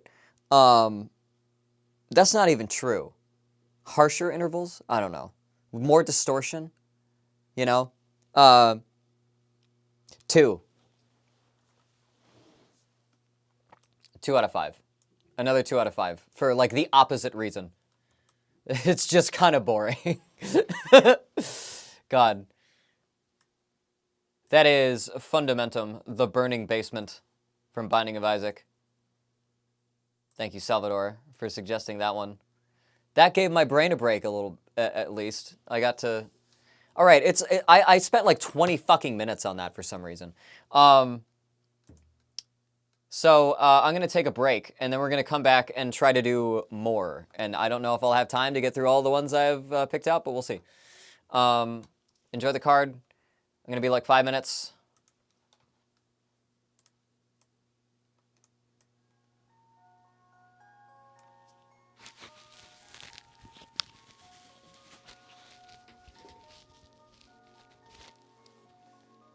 No, I don't like this. Give me something. Yeah, this one's fiery.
All right. All right. I'm back.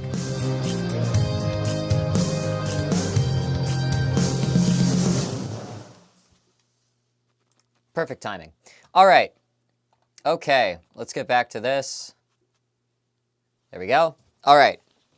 So, I'm gonna start doing something because more often than not, I say, man, somebody better suggest this one song, and then somebody has to burn through their one suggestion per stream, right, to do something that I want to do. So today, we're gonna, wait, where's the, oh, I turned the alerts off, that's why. Yeah. Can I, like, yeah, okay, cool. So,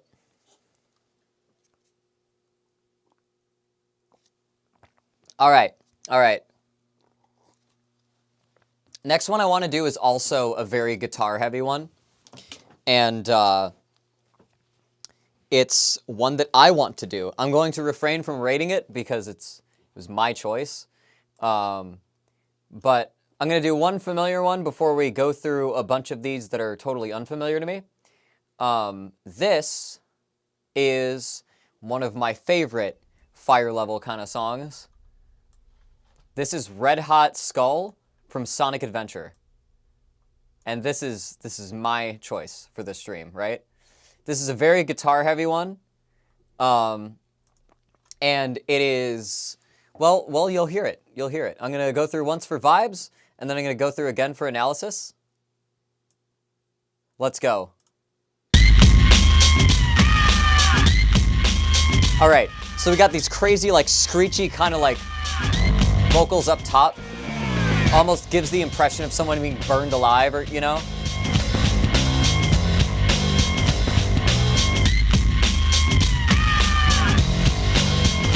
We got this funky bass line. I love that.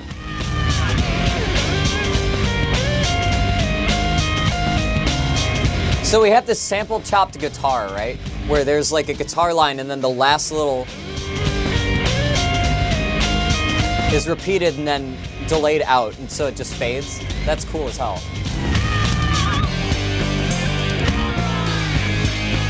Then we get some power chords.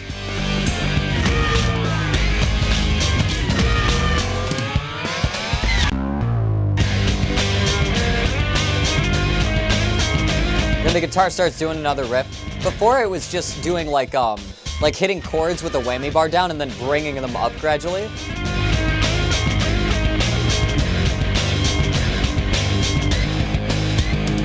And the melody falls down an octave, and then it goes back up an octave. It delays out like that. And there's a lot of these breaks where like the bass cuts out, and it just kind of has this like stop and go sort of feel to it.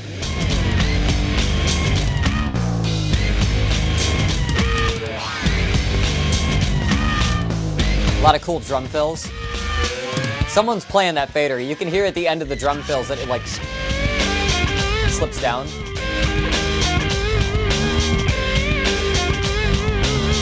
So now it was sort of doing this thing where, yeah, cut, back, cut, back, cut, and then it plays everything out for the tail. Then this weird interlude with like a FM piano kind of thing.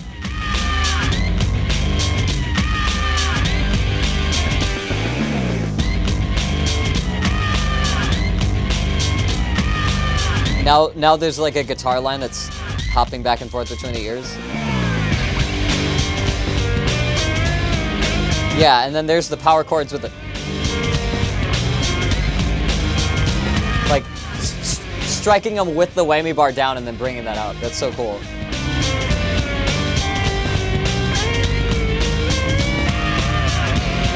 Gives the effect of like flowing lava, you know, like it's, you know, like creeping. Then they just crank the reverb on that guitar for some reason. There's a lot of production, a lot of like automation happening here.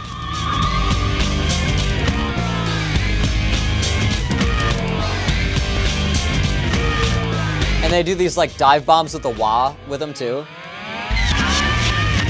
Slide up.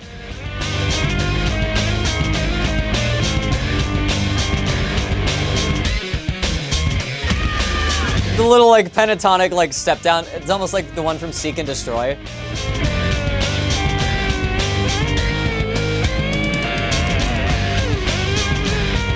And then I think here, then the bass does it. Like, that's so cool.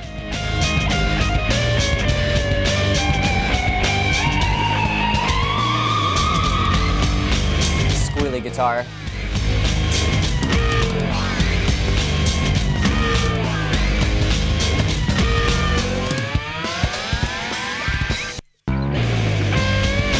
Yeah.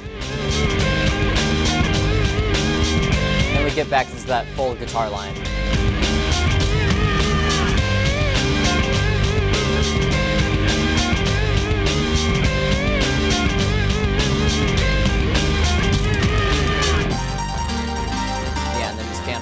I think this is where it fades. But they got a little bit more. But we've already looped.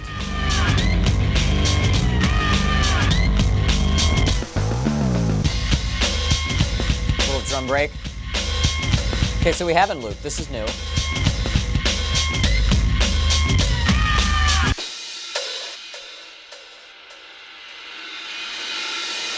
Reverse cymbals at the end. Now you guys know where I get it from. I do that reverse cymbal thing so much. Okay. All right. I love this song. I love this song. Okay? This is one of the fire levels of all time for me. And it's got a lot of simple elements, but it's so fiery. And it's so like lava flow kind of, it just evokes that. That looped, like, screechy kind of, like, thing. I don't know what that is, but I love it. It almost sounds like animal noises, you know? And I hear, like, two bass things going, because I hear, like, a synth bass going... Well, where are we?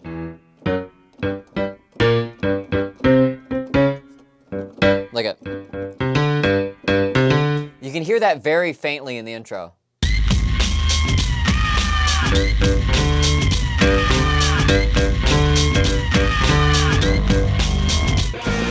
And then we get the bass going. And then everything enters.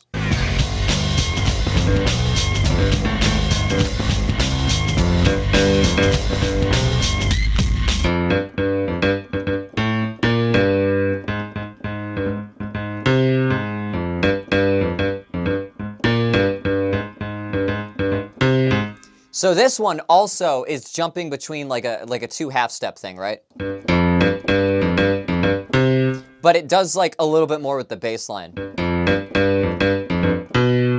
I can't play it. Where we jump up to like a minor third there.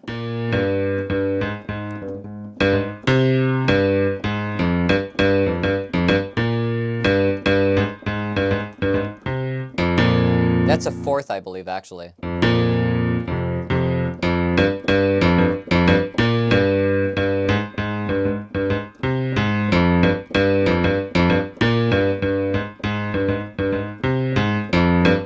It actually moves up a whole step, but when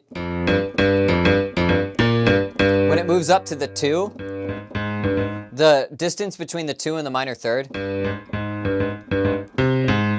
that is, that gives us our little like half step walk, right?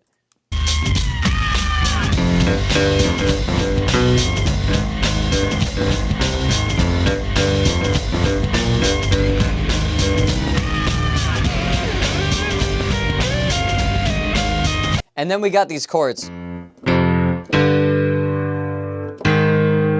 And it sounds like actually we're not starting in E like or in F like the bass is. It sounds like it's starting with a 7. And that G is the actual root. And it's going between G and A flat, right? Because when the guitar comes in and hits that low power chord, it's a G. It's not an F.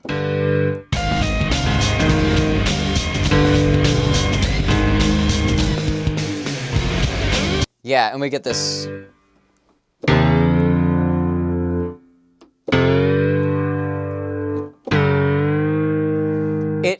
like I said, it hits the chords with the whammy bar down, with the tremolo bar down, so that the pitch is like lowered, and it like scoops into them.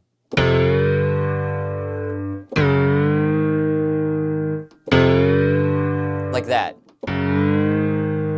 And it's just that it's so cool because it like swells into everything. The bass line is already sort of telling us.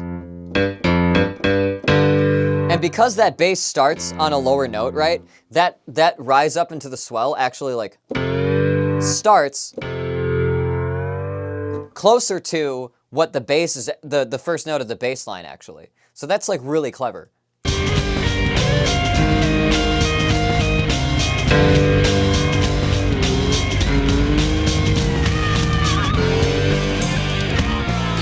And then we go up for the chords. And it does this 7-1. And then I think it does the 1-2. 1, you know, flat 2.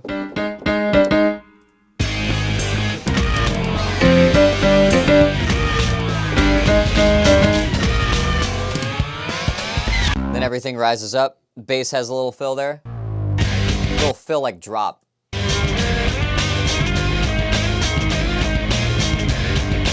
Yeah, and then the guitar.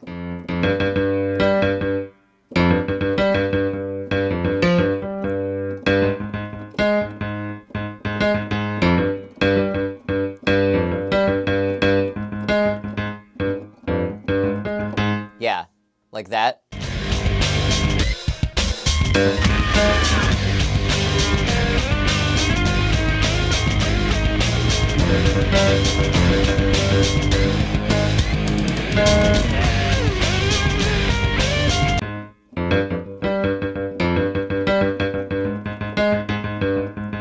It's doing that. I can't, you know, they're doing like a like a picking pattern that's hard to do on a piano, you know? Very crunchy, right? It's very it's just super like crushing, you know, when that comes in.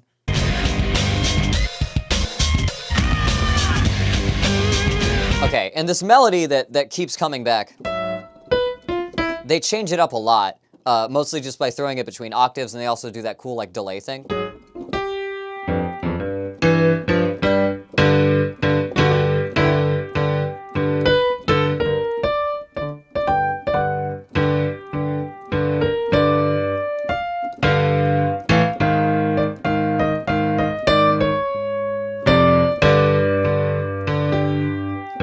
So we start on the root there, right? On G. We arpeggiate up. We arpeggiate up a 7 chord. This minor 7 here. But by the time we get to the 7, we are now in A flat, right?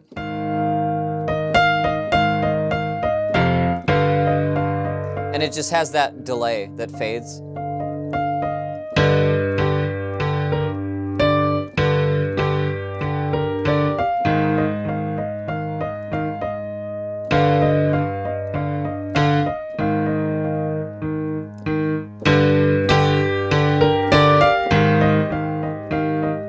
And it just sort of like fades out. It's like definitely they're taking like that one last sample, cutting it, and then having like a delay filter, like just sort of draw it out, right? And then like it keeps teasing a fuller version of the melody because eventually it goes.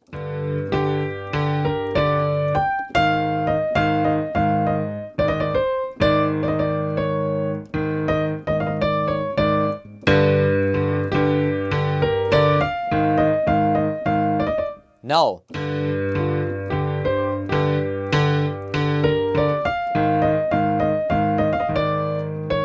And then it like cuts off and then like repeats that again.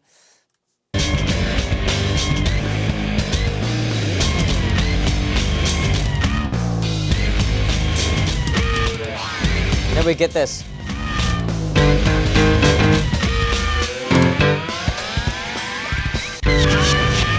Then the backwards drum fill, that's so cool.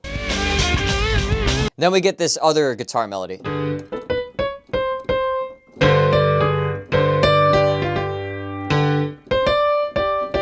And we start basically step up 4 to 5 from the root. And then we do like a 1-7-1.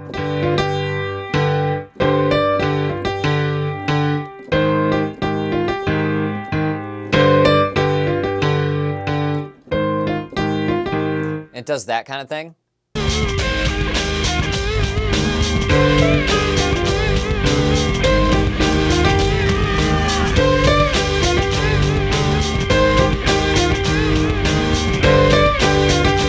And then does that again, holds it out. All right, and then we get this.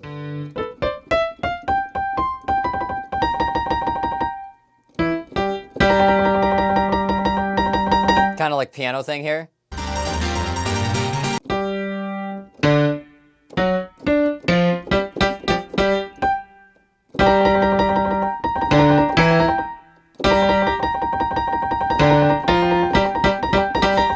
We have that kind of thing.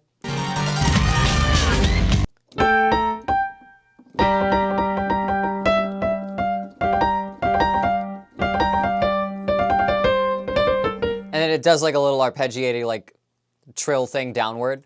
And then the piano goes away and we're just back into guitar land. That's such a weird like fill that they throw in there, but it adds like, it changes up the pace because so many of these are like the same kind of part.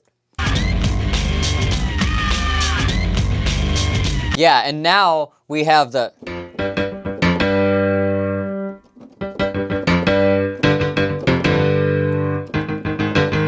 Now we have that kind of jumping between the ears, right?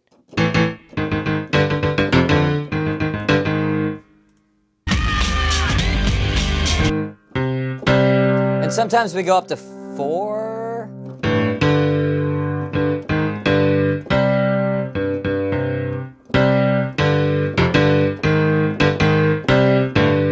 Like that.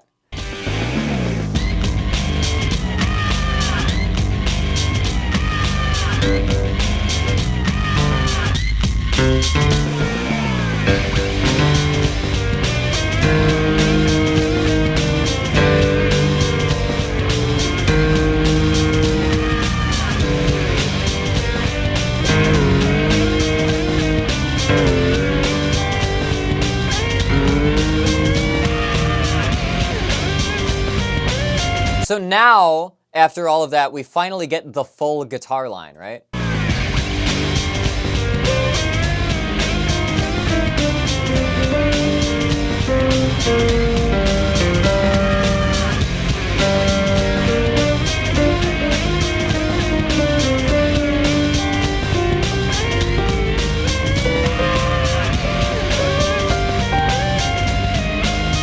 Then we move up.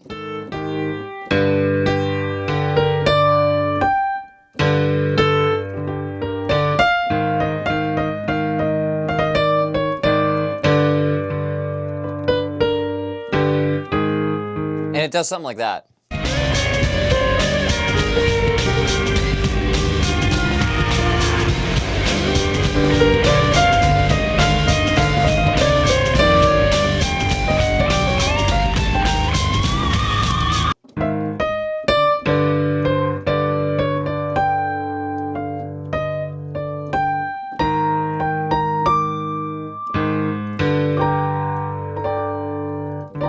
Yeah.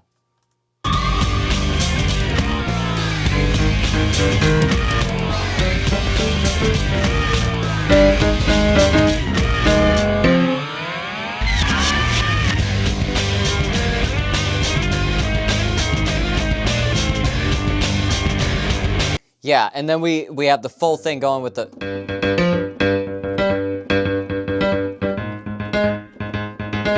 Yeah, and then...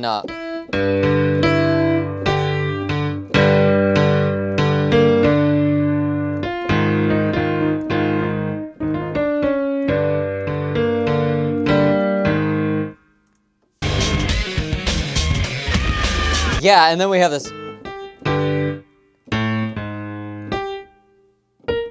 What is the first note of that?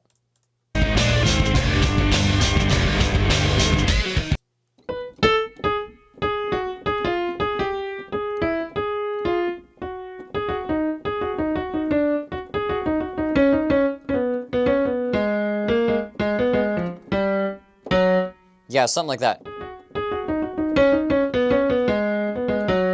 Like that little thing. That's just like a little pentatonic thing that they're doing on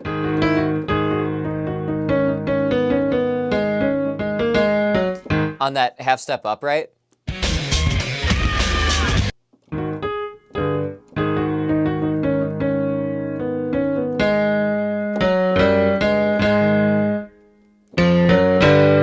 Yeah, and then it does a little chromatic step up back. Does like a little chromatic step up.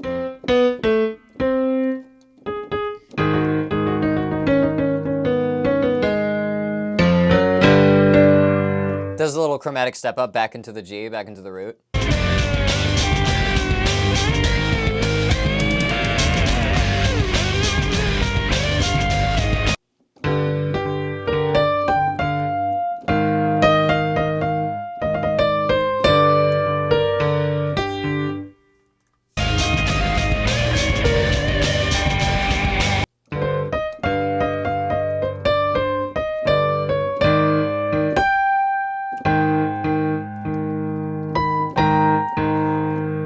And it just goes off and does. This is some good squeedly guitar, I gotta say.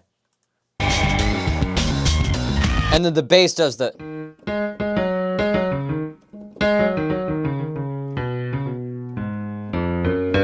Does that same thing.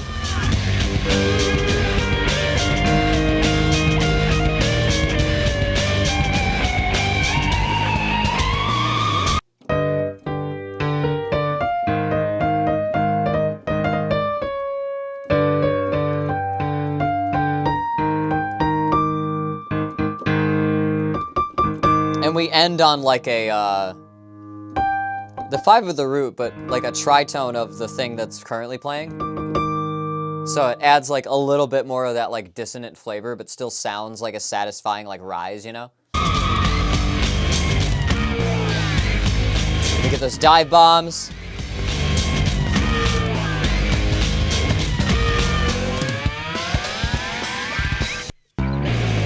Yeah, then everything cuts and the bass does like its slide down. Then we get that B melody.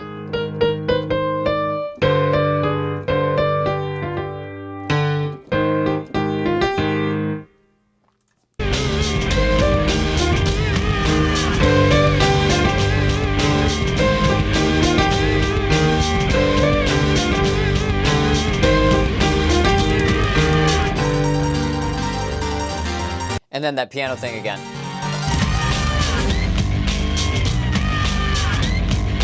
Then that back and forth again between the ears on the guitar line.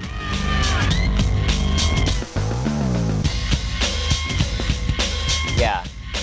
Then the drum break takes us out.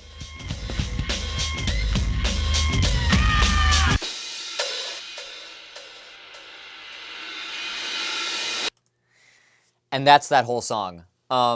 I love this song. I love the production. I love how much it does with just a few parts by chopping them, screwing them, adding some delays, cutting them up, building. It builds up to that guitar line, and it feels really satisfying once you hear the rest of the melody.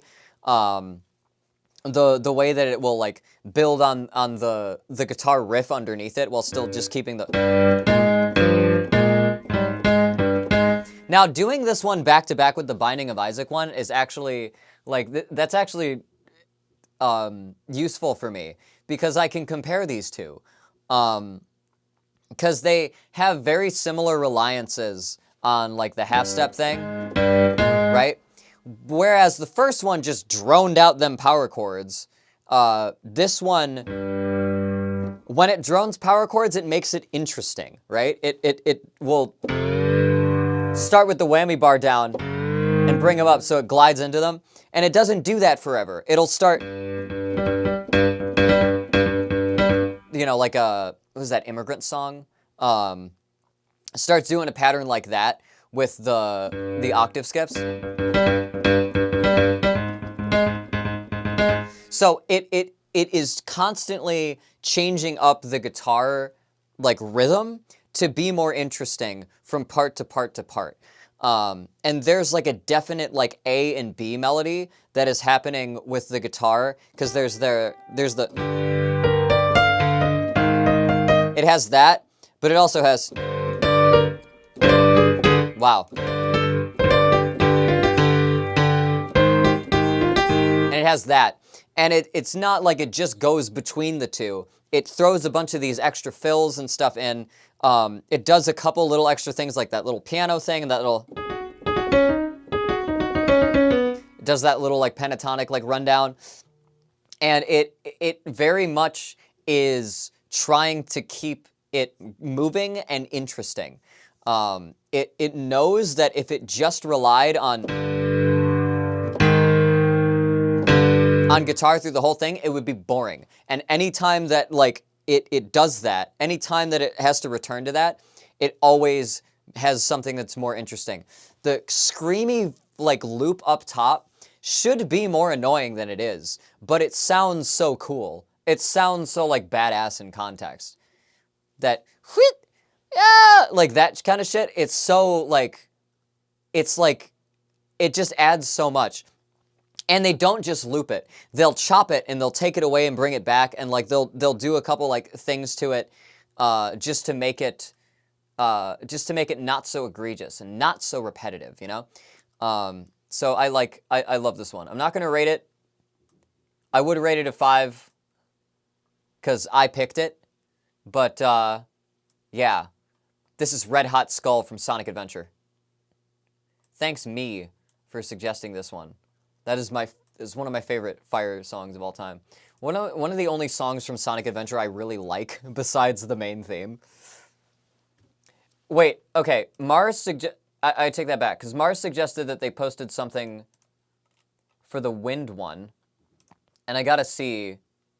Yeah, Windy Valley. Yeah, that's my other favorite song. That's my other favorite Sonic Adventure song. I love Windy Valley. Totally different vibe than this, but I'm looking forward to that one. Okay. Okay, we have a few more. I don't know if I'll get through them all. It's already 4:21. And I usually cut out at around 5. So we'll see what we can get through.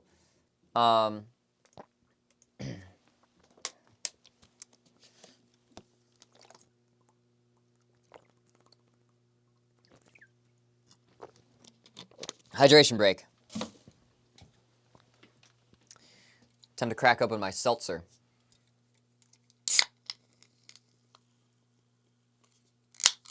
Yeah. Ah. I'm just drinking all my drinks.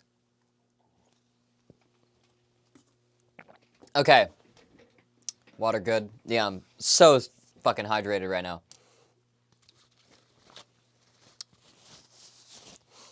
Okay.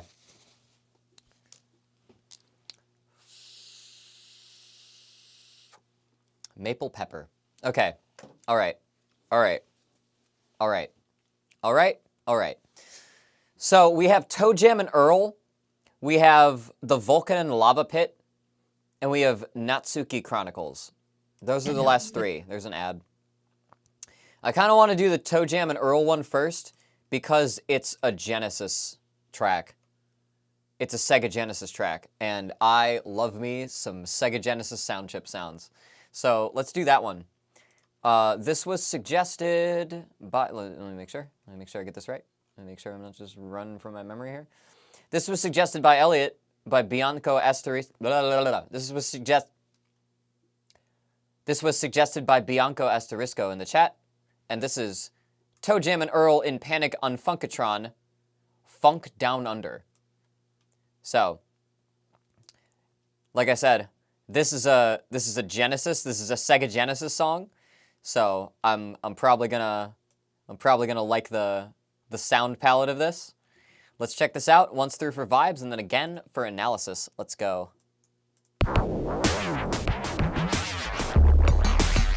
Okay, weird wobbly sounds. Weird crunchy, squishy staccato bass happening. That's funky.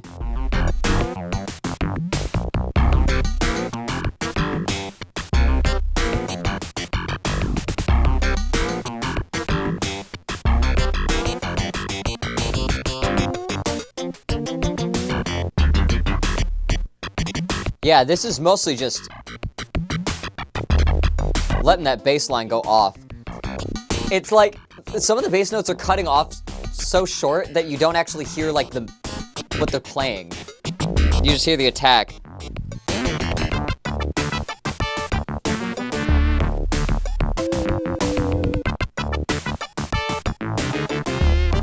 The synth brass is doing the same kind of thing too. It's just very percussive.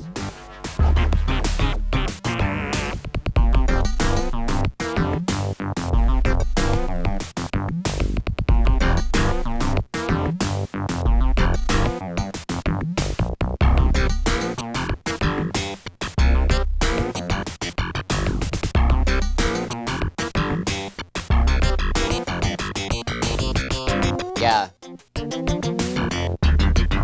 There's just a lot of funky intervals in this. I could be saying more, but I'm just grooving. Oh, that little run there. Okay, now it's off to the right here.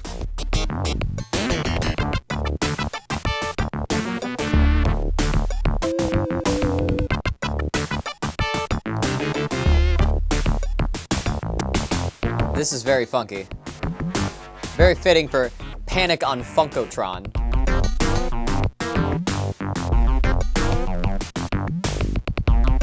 Very Funkotronic.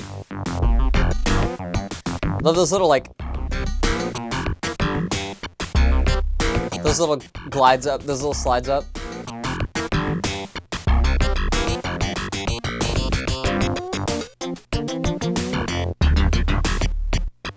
Just absorbing this. The percussion's pretty simple. We just got like that kind of thing.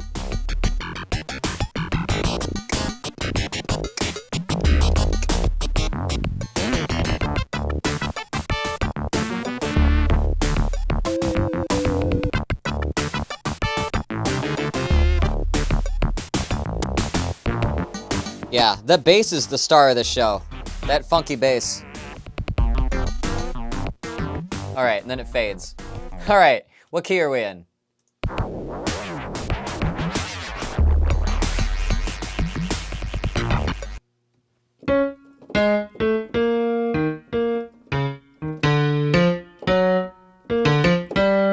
G, maybe again?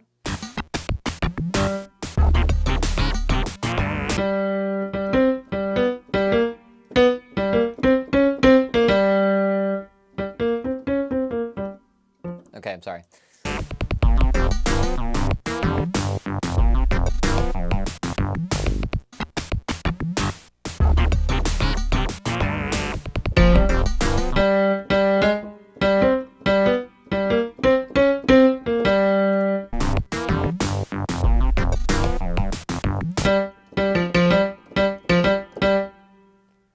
Okay.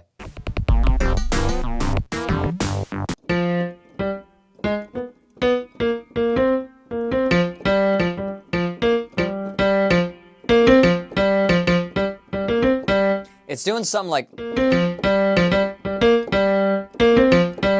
It's doing something like that.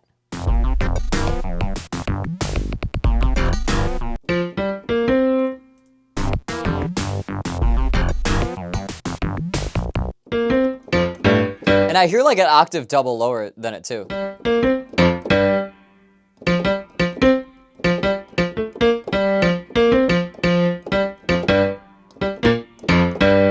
Yeah.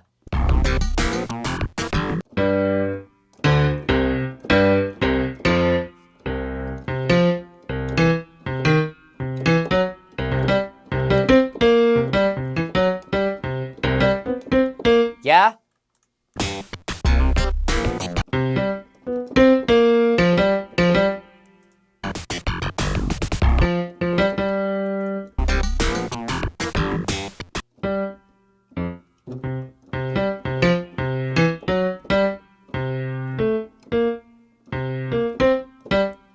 Okay, that's kind of confusing me, actually.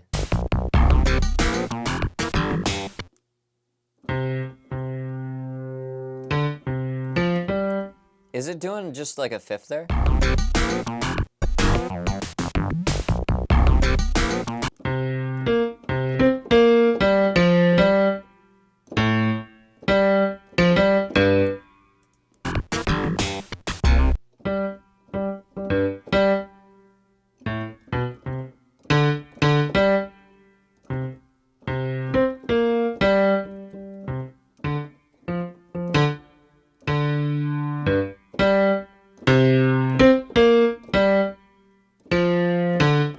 think it's doing that.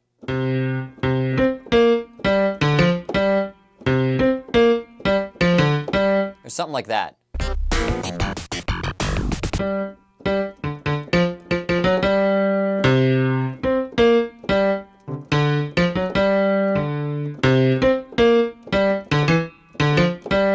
It's definitely playing with those notes, and I think it varies it a couple times through.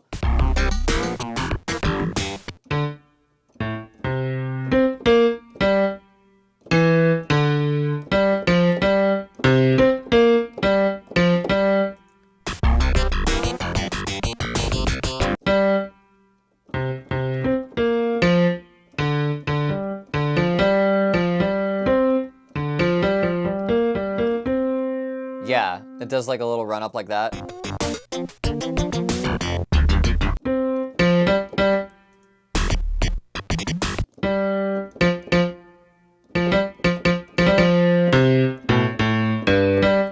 Yeah, and this is mostly just keeping a G. It's just running around G and then coming back, right?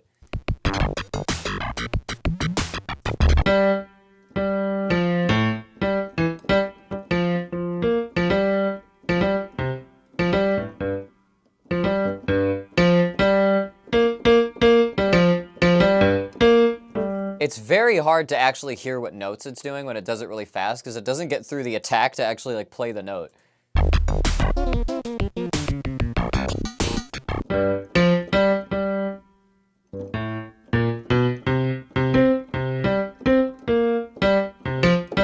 And I definitely can hear that at one point we're doing like we move up to like the 4.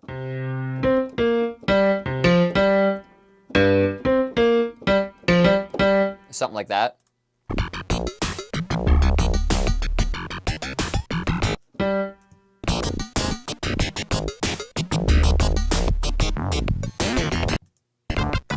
Okay, what the hell is that?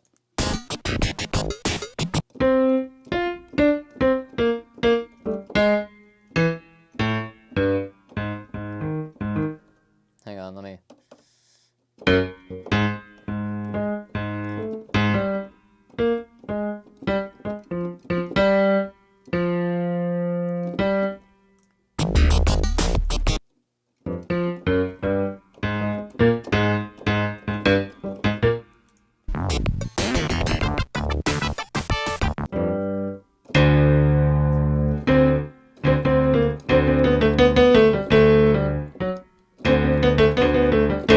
Then we get like a little funky line up top that adds onto it.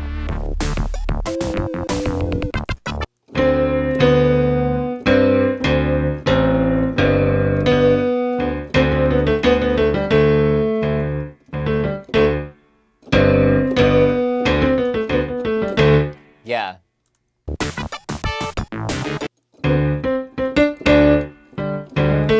Getting a couple like little chromatic runs in there too.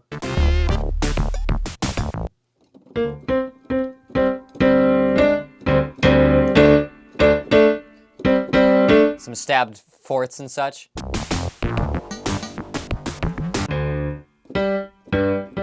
Now we're back to G.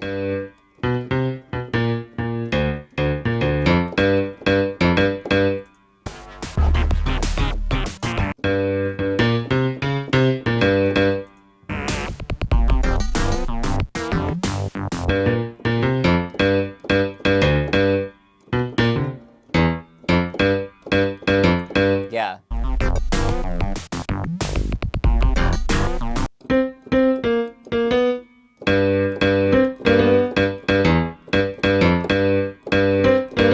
Sounds like that. Similar to like something you would do on a guitar if you were doing like fourths like that. Just grab this guitar here. I'm so out of tune.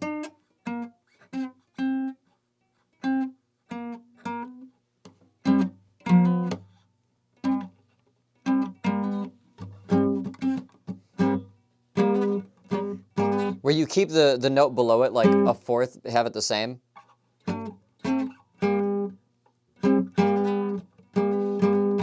And the top note is sliding, but the bottom one doesn't sound like it is. Kind of giving that impression of like a funk like hammer-on. You know?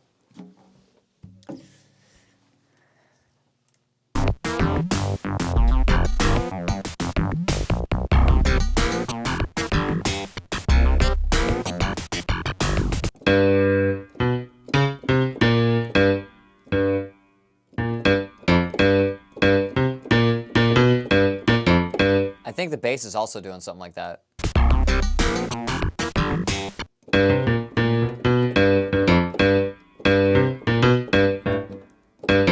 Yeah.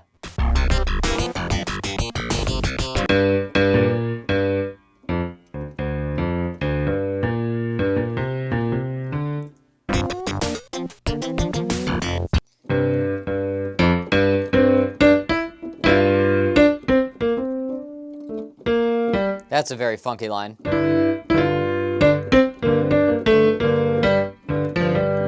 Yeah.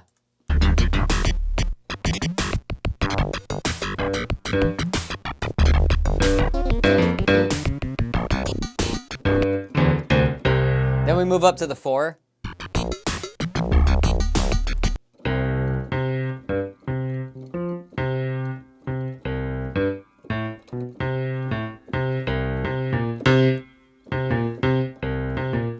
I can hear the bass doing that.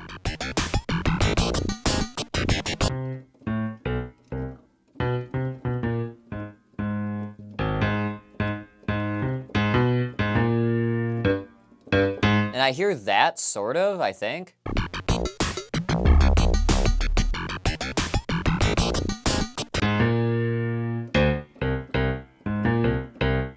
Or something like that. Where it hits this like half step and then plus a third.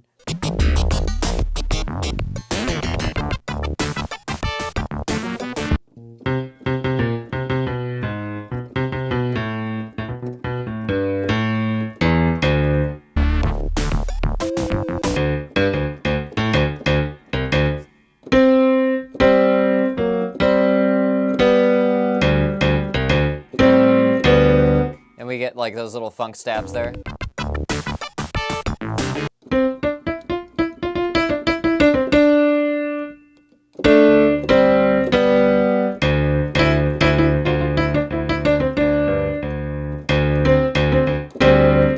And I feel like we're on D now, right?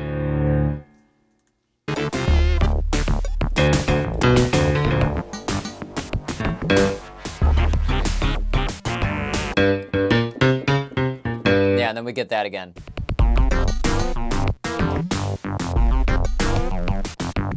So yeah.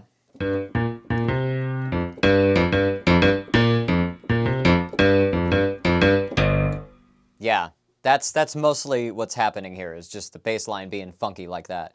And it sounds like it moves between G and then C and then D and then back to G. But it goes all over the place while it does that, right? Like the bass line is just slapping. This is a 1-800-ARE-YOU-SLAPPIN'. One thing that I don't like is I wish the bass was more bass, right? I wish that it at least let the notes play enough that I could hear the bass notes instead of just this like kind of crunchy kind of. I guess that happens a lot with like slap bass too, but especially with Sega Genesis sounds. Some of that bass sound is that like initial crunch of the FM distortion that sort of like releases quickly. And it just sort of obscures what the notes are. And I just kind of wish that it used the Genesis palette a little bit better than it does. That would be my main complaint. This isn't egregious, nor is it boring. But I don't particularly like. I like the vibe. I like the vibe just like listening through it. But it's it is what it is. I feel like it is very funky, but it's like a sparse kind of funky, right? I wish that there was a little bit more tonality in the bass. I wish it was easier to make out that bass line, because it would be so much groovier if you could hear all of the notes rather than just the attack. Same with some of the other samples too. So I think I'm going to give this one a 3. This is a 3 out of 5. I don't have a whole lot to say about composition. It moves between a couple of chords, and it just does some funky melodies on the bass line. It's got some chromatic stuff. It's got some things that emulate like little funk guitar fills and stuff. But all in all, this is a 3 out of 5. This is a half moon for me. This is Toe Jam and Earl Panic on Funkatron OST. This is Funk Down Under. Thank you, Bianco Asterisco, for that suggestion. 440. I got time. I got time for some more that I haven't heard before. Man, I must be in hell. The next things we have are, cause like for one, like I've been getting these songs that are either like way too complex, or way too boring, or like, oh, I really have high expectations for this, and then I'm kind of let down. Now the last two things that I have left look like they're JRPGs that I've never heard of, and I'm, those haven't had the best track record with me. So, let's see. Odin Sphere is an action side-scroller. Oh, okay. Fire levels aren't doing too well today. Listen, the Klonoa one was great. The Wario Land one was eh.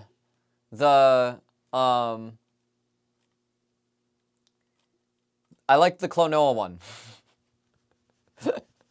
I like aside from my own suggestion, I like the Klonoa one the best. I know better than to give you JRPGs at this point. Okay, well I appreciate that. So Odin Sphere is an action side-scroller. I've heard of it. I know nothing. It's just the art looks very, very JRPG to me. But yeah. This was suggested by Mopsy Bopsy in the chat. This is Volcanon Lava Pit, final chapter from Odin Sphere. Life Thrasir? Life Thrasir? Is that Norse? That's got to be Norse, right? Because Odin, right? Leaf Thrasir. Life Thresher? Is that, what is that? Okay, I'm just curious about what that means. Anyway.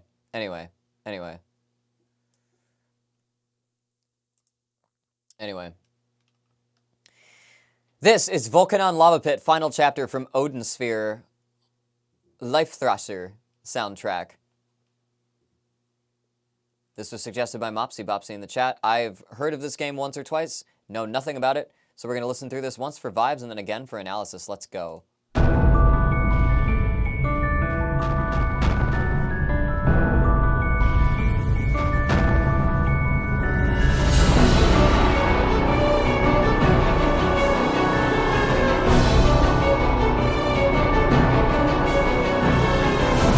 Okay, we got Big Epic.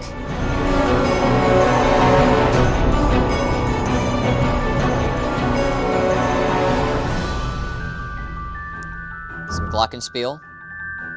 Staccato strings under it. Piano.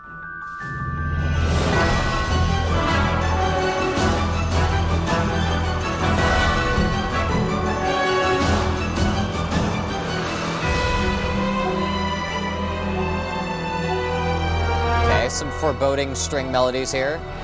Everything being drawn out.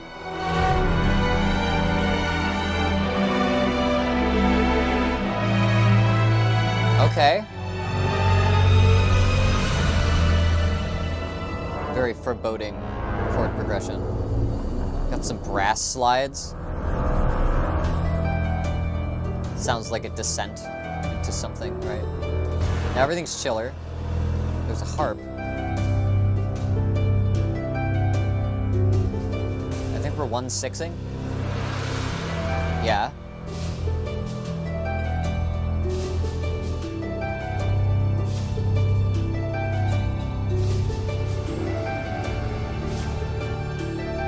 Yeah. Okay. Alright. The build up again just to... There's like a... I don't know if that's a crotale or some kind of thing on the left side.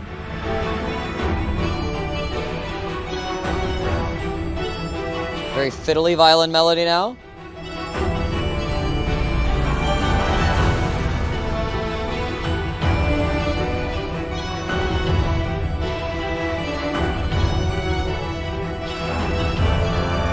Okay.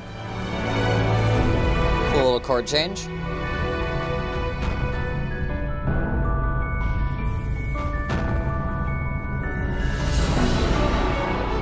Yeah, that little glockenspiel melody like keeps coming back. Now it's being doubled by the strings.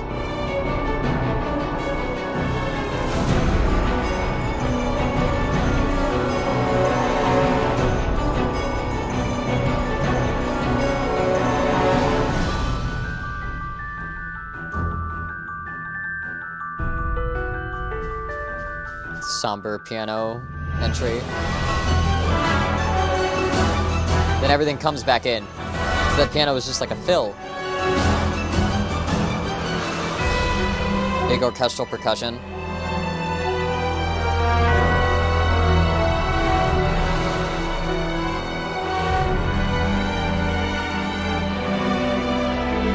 Okay. I feel like I've heard this chord movement before.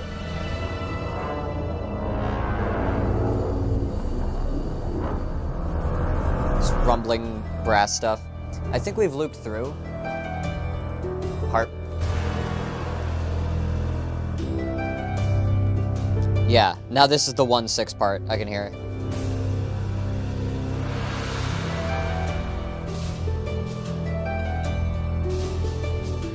Six. And the 6 comes in sooner. The 7? No? Or what is that? Yeah.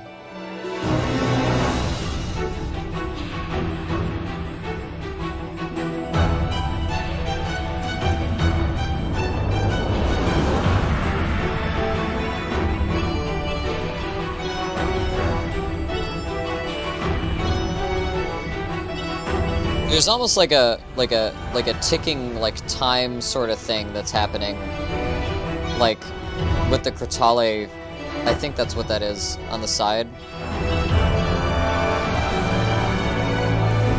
On screen, I'm pointing to the wrong side because you...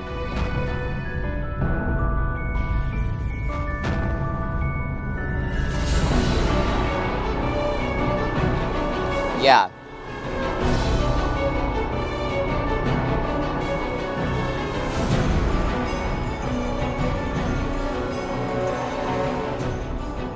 And then we fade. Okay, regardless of if this is a JRPG or not, this is the most generic JRPG track I've ever heard, so let's check it out.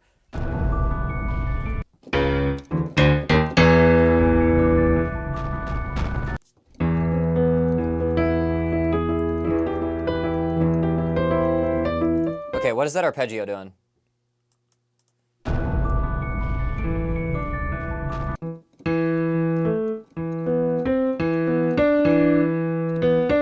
Okay, so we're getting like a thing that goes up to 7, like on like a lower piano.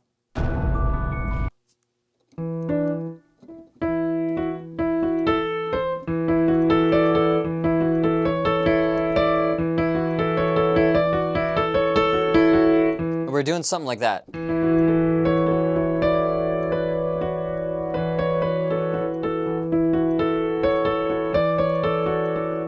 It's something like that, right?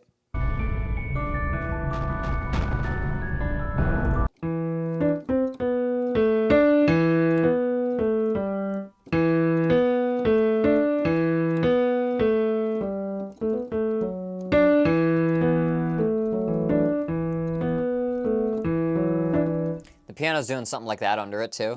So it sounds like we're in E.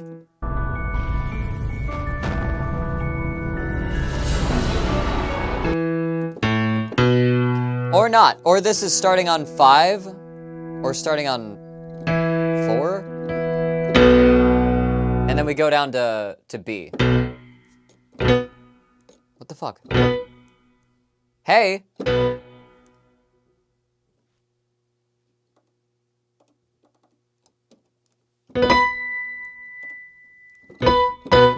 Come the fuck on. Where's the B?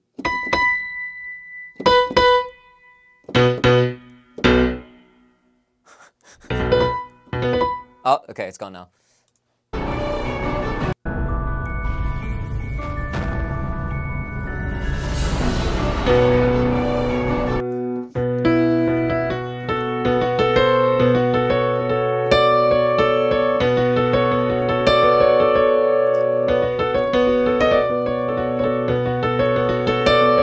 So we're doing that, where we have this this B here, and then we have like an F sharp minor above it, which would be like basically like a 7/9 off the B. And we do something around that.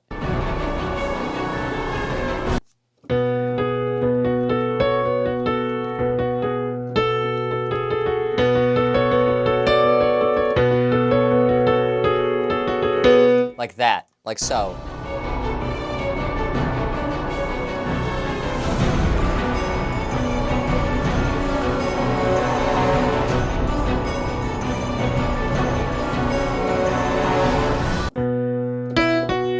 Then we have like a brass thing that like sits on the fifth of that and then like falls down.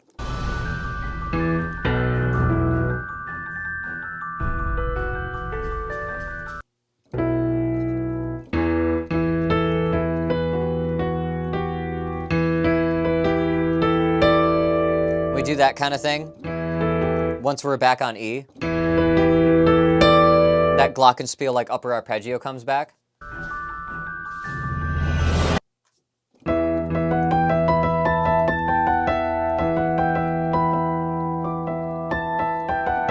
I don't know what exactly it's doing.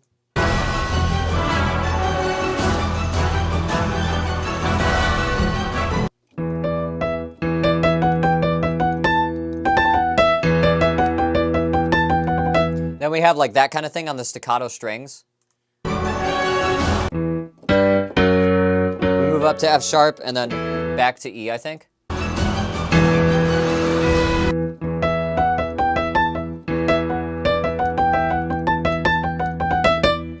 Something like that.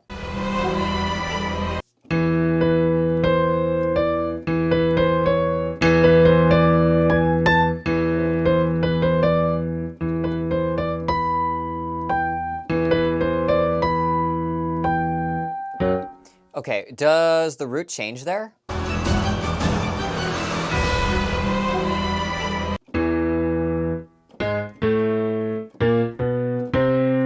What the hell is it doing?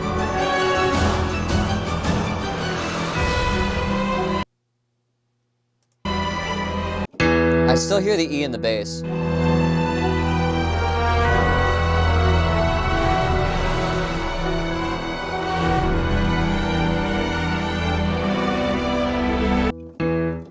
Yeah, then we do 1/6.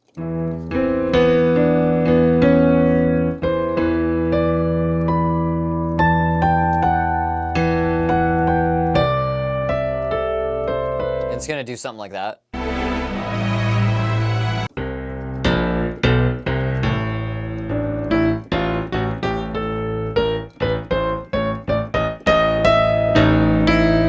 And we do like a weird thing here where we start in like a tritone, like when this reaches for this note, it hits a tritone of what the root moves to, and then walks into a fifth. So we get that little extra like flavor note.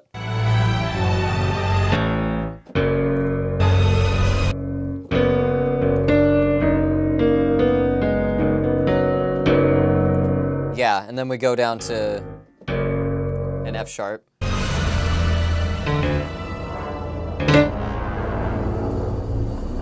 Okay, and then what does it do here?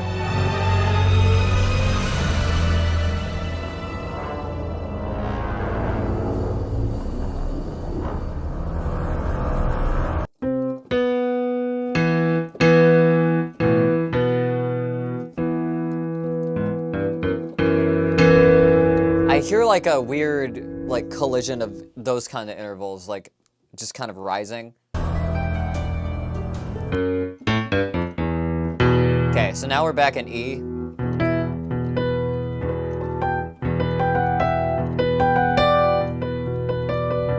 we get that kind of thing going on. Starting on the 5 of the E.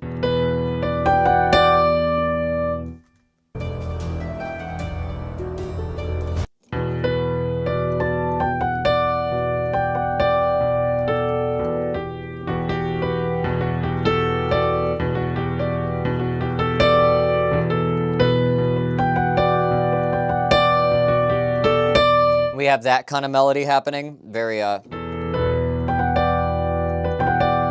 generic and generic. Let's keep going. I do like when this is used well. That just seems like it's just sort of thrown in there. Okay, so this is our 1/6, right?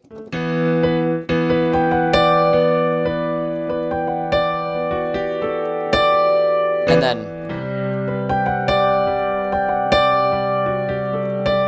then it does roughly the same thing, but changing the root to a 6 below the E.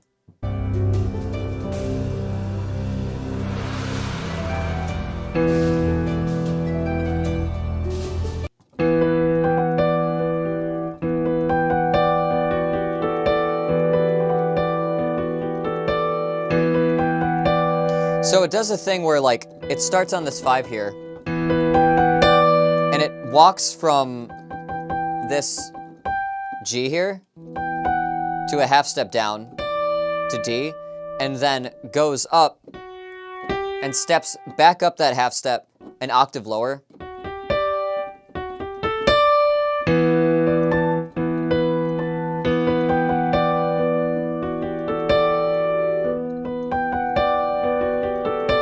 They just kind of string that, like, sort of back and forth, running through the same notes, but, like, inverse, like, toward the center, right?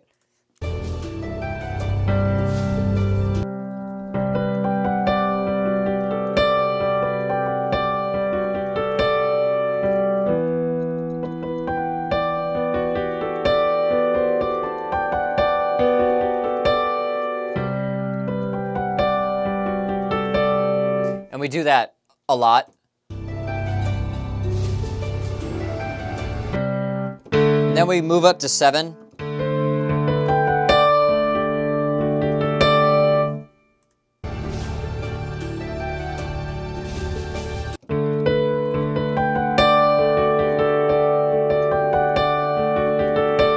And then I think we go down to 5. Yeah. And we do the same thing in the melody.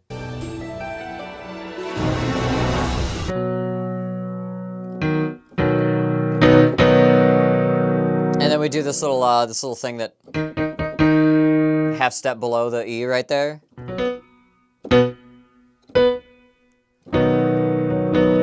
Just to make it more tense when we go back to it.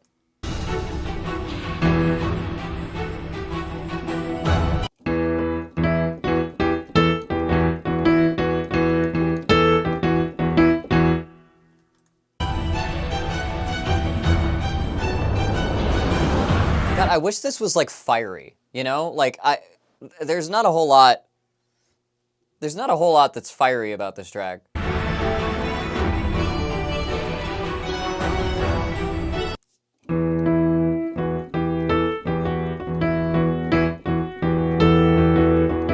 Like, this could be anywhere in any JRPG game.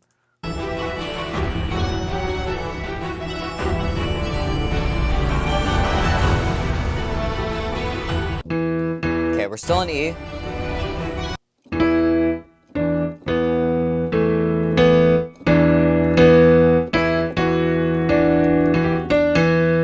Yeah.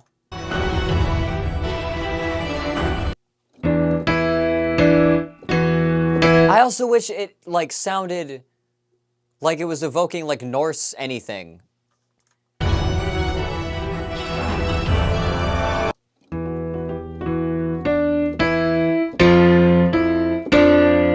Then I think we do, like, a half step up thing.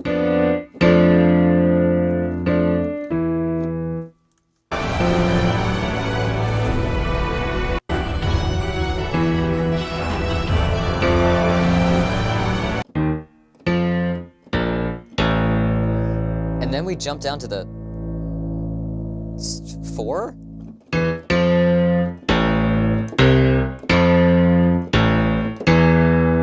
And then go back to E? Yeah. Then there's that glockenspiel thing happening again with the piano. Yeah, and then we're back into B.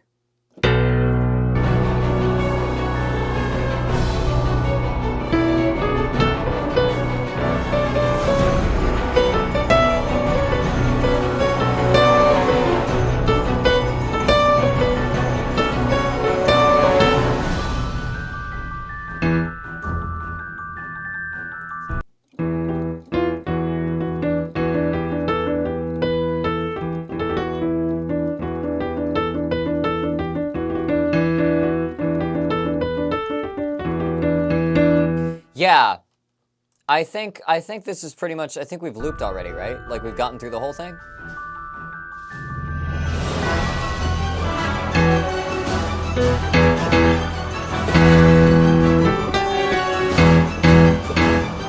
There's one little thing that happens here. There's like a sus2 that gets hit, like on one of the string layers there, on those like stabs, right?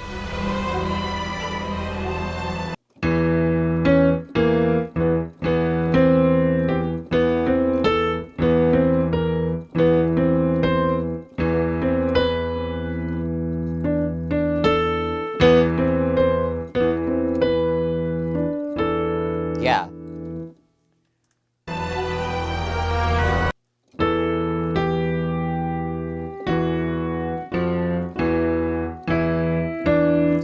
And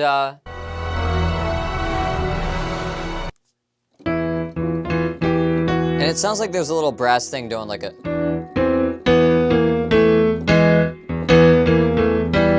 kind of thing, like along with it.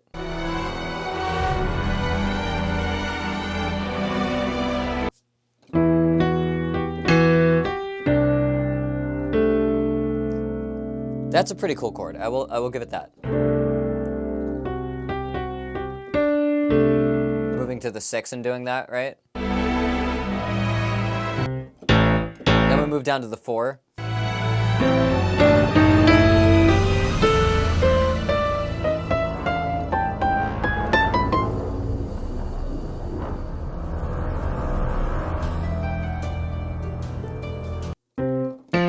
Okay, yeah, and then we're back into the...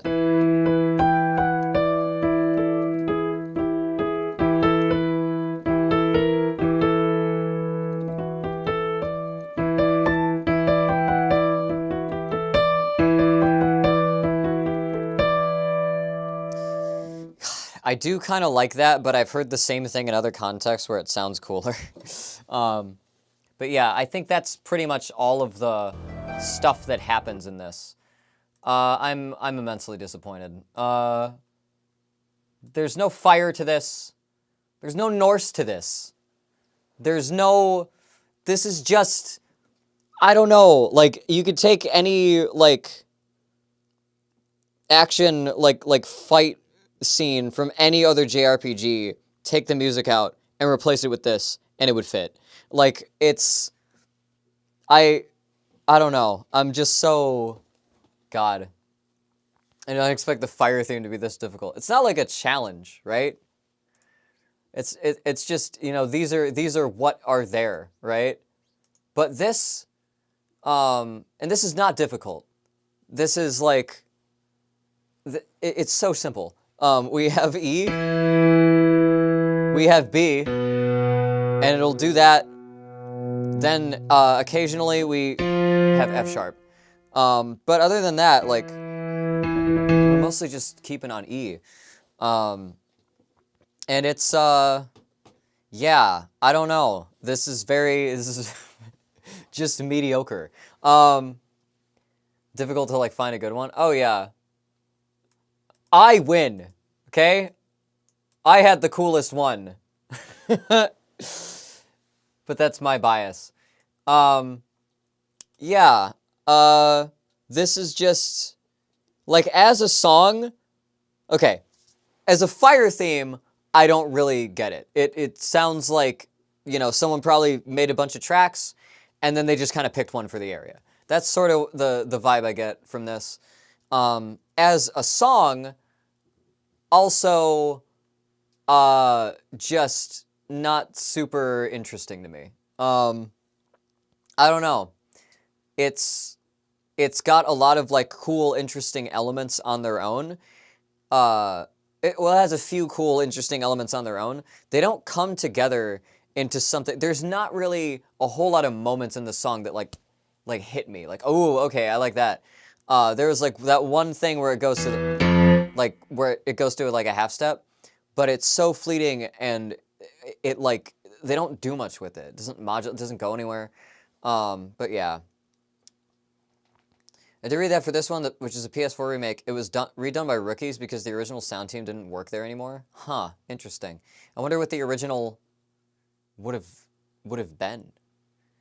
I wonder if it's a totally different song. But, yeah. I would also rate this a 3. It's not bad, but it's just kind of boring. Like... Fire level themes didn't go so hot. Yeah, nah. It's after 5. I got one more. I might take another brief break. I just gotta check my messages and see what's happening here.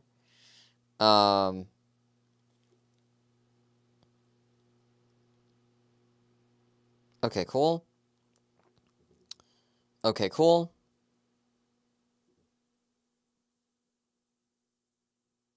Okay, cool. Hang on. Just gonna make sure. Okay. All right. All right. Yeah, I'm gonna do one more. It's difficult for me to find really outstanding fire songs. Yeah, that's interesting to me. The sand levels were so very characteristic, right? The water songs had like a lot of variety. The ice songs all had a very characteristic like ice theme to them. The fire levels are pretty hit and miss. I feel like there should be some like elements to like evoke fire musically, but I don't know what they are. I feel like the Sonic Adventure one is the only one that comes close. But yeah. Ice music has a lot of twinkling. Yeah, like icicles and stuff. But yeah, this was the Volcano and Lava Pit final chapter from Odin's Sphere. Leaf Thrasher. I think that's how you pronounce that. This was suggested by Mopsy Bopsy in the chat. Thank you for that. That's a 3 out of 5. It's a mediocre one, personally. What does fire sound like? We may never know. One of life's greatest mysteries. I'm going to take another quick break. I'll be back in a few minutes and we're going to do the last one that I have on the roster here. The sound at the beginning for the Toe Jam and Earl song is what I think of for fire level. Yeah, that's very like... That just kind of sounded gross to me. I don't know. But I'll be right back.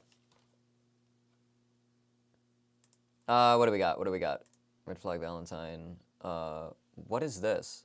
Oh yeah, this one's hot. That's not even an instrumental.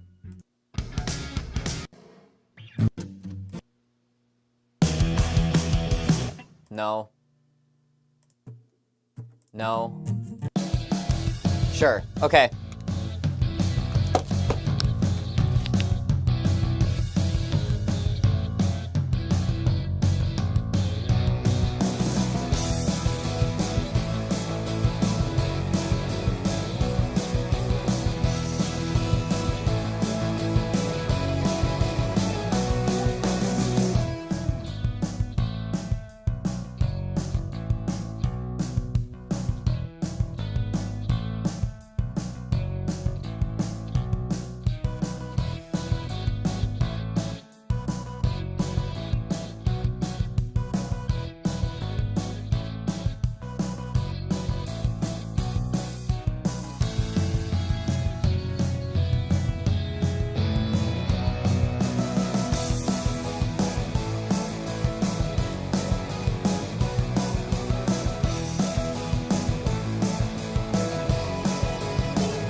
Yeah.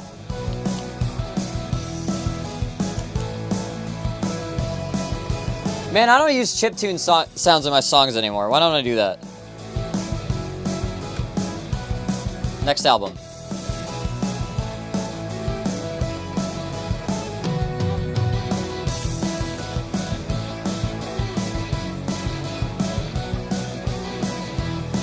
Chiptune revival? Yeah. I'm making an effort next album to sound like my first album more. I've strayed.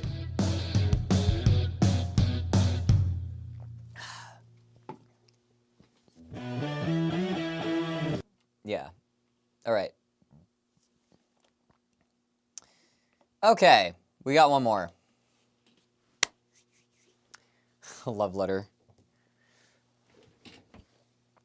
Yeah, funny you say that. Like, my theme, my concept for the next album is every song will be like a fake love song.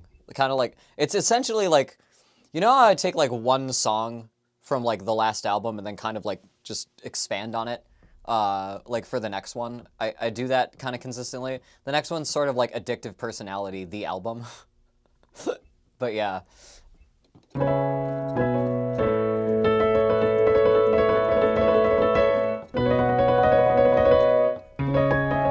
I have half of it.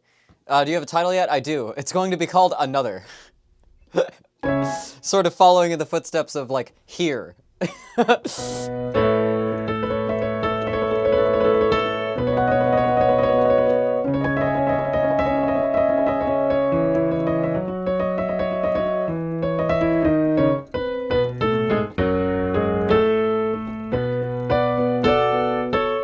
is that?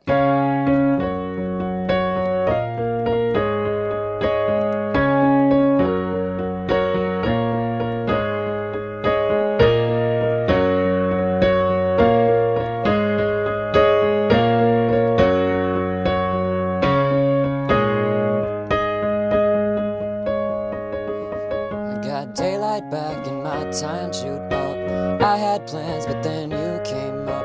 Way off track, but I can't say much. No, way off track, but I can't say what I should be doing.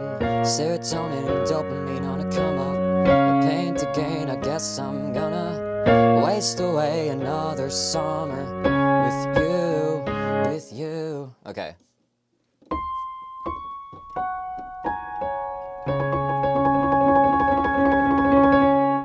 Yeah. That will not be the next album that is coming out, however. That's going to be the one after. The next album that's coming out is going to be called Stellar Side, in keeping with the rest of the naming convention of the Case Jackal EPs. And even though it will have the same, like, less tracks than the other EPs, it's longer because the songs are all, like, fucking, like, 6 to 7 minutes long or whatever. It's space-themed? Yeah, kinda. Kinda, sorta. It's a thrash metal album. It's totally unlike any fucking other tracks that I've done. But yeah. Thrash metal is spacey. Yeah, when I do it. Thrash metal in space. Alright, enough fucking around. Let's do one more.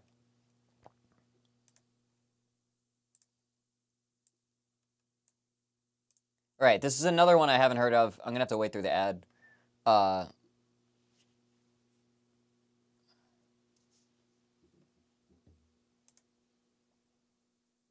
Casey, though. Yeah, no, it's, what's interesting, okay, last thing I'll say about, because I'm gonna be launching tracks every Bandcamp Friday. The first one came out, like a week ago? A couple days ago? I don't remember. Last weekend. Yeah. This weekend? Yeah, this past weekend. Last Friday. But that's up on Bandcamp now. It's called Stellar Side. It's the lead track off of Stellar Side. And it's sort of like a love letter to like Crush 40, like Sonic Boss music. I kind of took what I like from some of the songs from Sonic Adventure and Sonic Adventure 2 and just merged them. There's another song that's kind of like that called Kill Me. But yeah. And besides that, the rest of the songs are things that I wrote when I was like 16. Like, there's songs that I actually wrote when I was in a thrash metal band in high school. So it's, you know, before you know it, you'll be working on the next Sonic game. I'll have, I'm okay. Nothing official, but I am apparently in talks with, somebody to do like a Sonic related thing sometime, maybe this year or next. I'll see. They have big thrash energy. Oh, totally. Totally. No, I love Crush 40. I may be doing like a fan thing, but that'll be cool.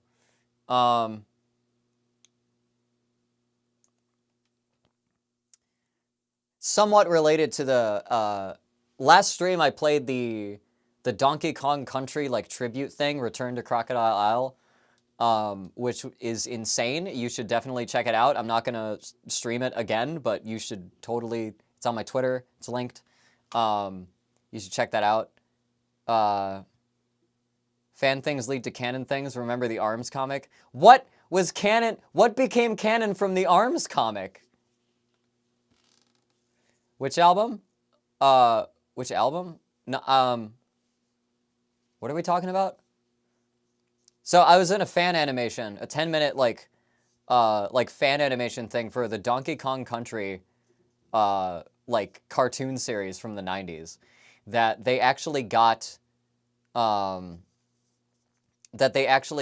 the original cartoon voices from the 90s cartoon to like come back and reprise their roles for this. And they had a couple other Phil voices, and one of them was my friend Stu, who I've been working with ever since my first like demo album. He has like a little short radio announcer part, and then I'm in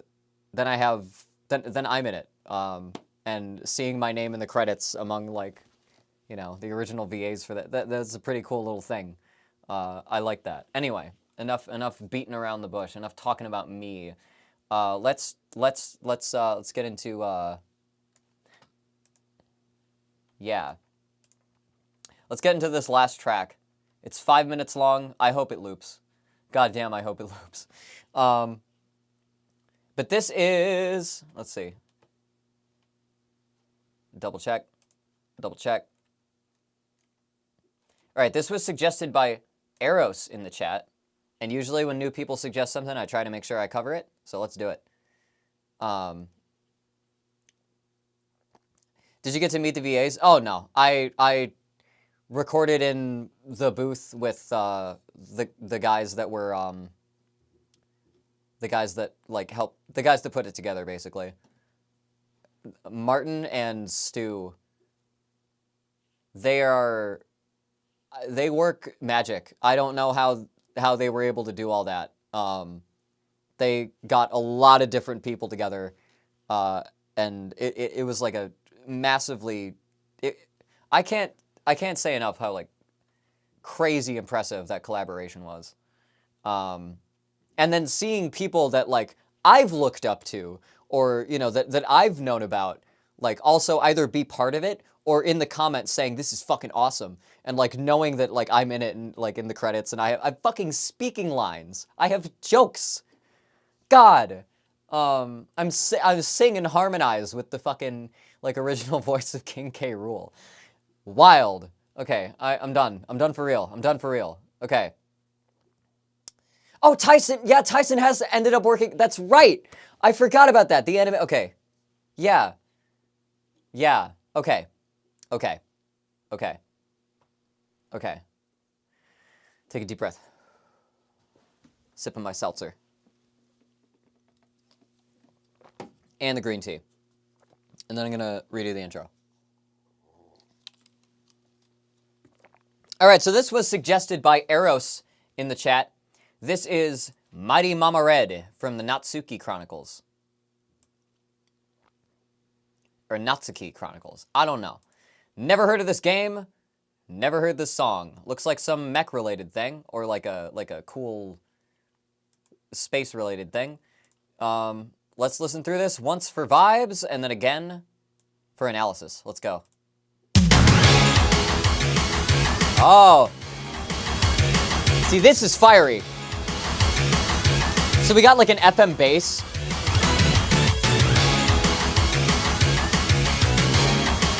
Some very buzzy, like, some kind of pad. Yeah. Stabs. Cool little synth lead. Yeah, okay.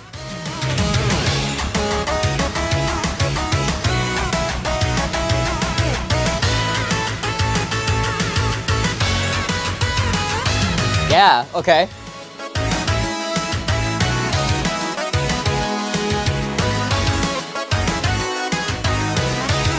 Now we get some like anime kind of chord stuff for the B section.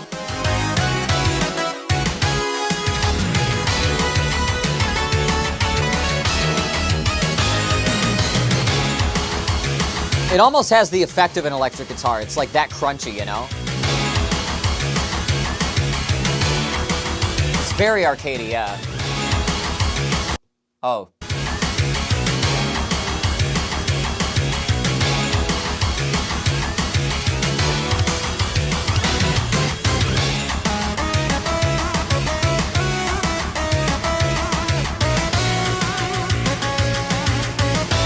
Yeah.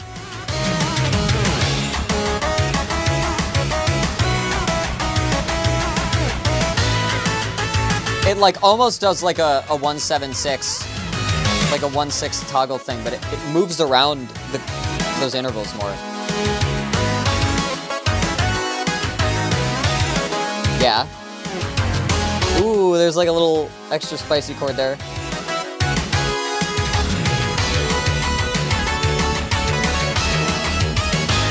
Oh yeah.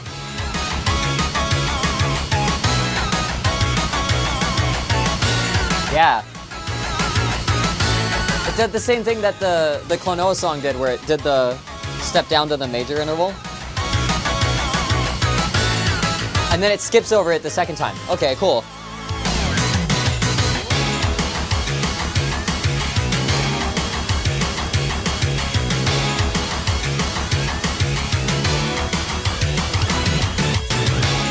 Yeah.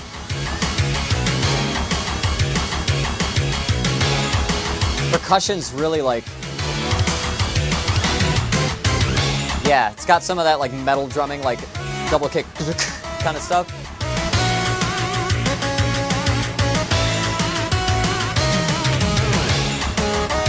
Okay, I'm pretty sure we've already looped, but...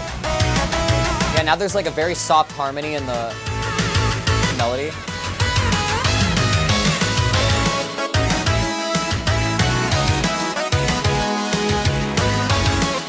It's doing a thing where the kick lines up with the, like, chord stabs and stuff. Just makes everything hit.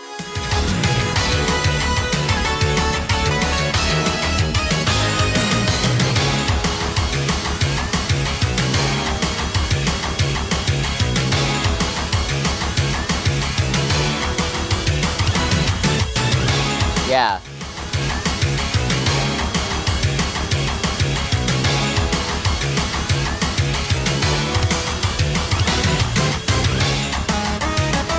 Love that tail.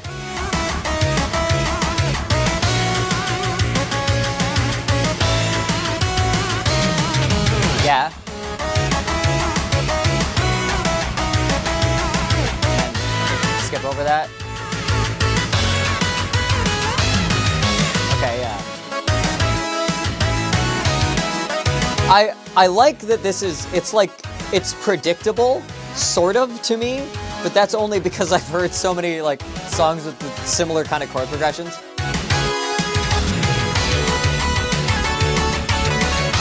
But even in being predictable, it's not repetitive. It changes things up every time.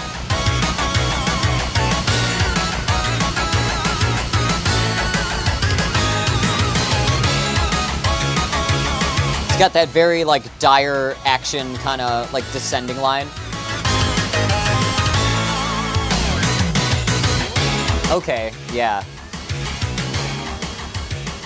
Those 5 minutes flew right by, I gotta say.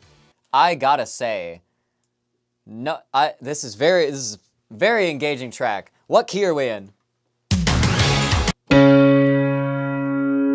D flat.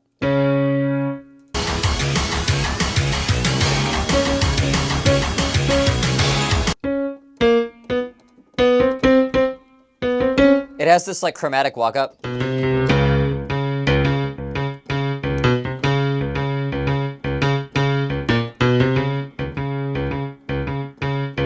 So we start with that.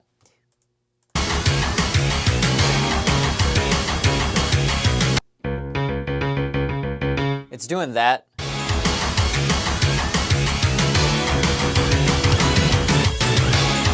Okay, does it change what... Okay, it goes a half step up. Yeah, okay, so it does that.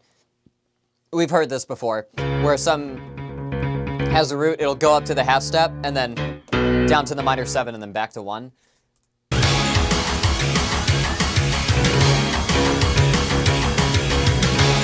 Okay, and then the chords up top.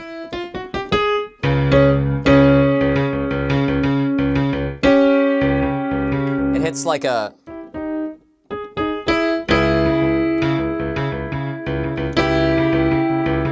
It hits like a fifth and then steps down to this like diminished interval. The tritone, right?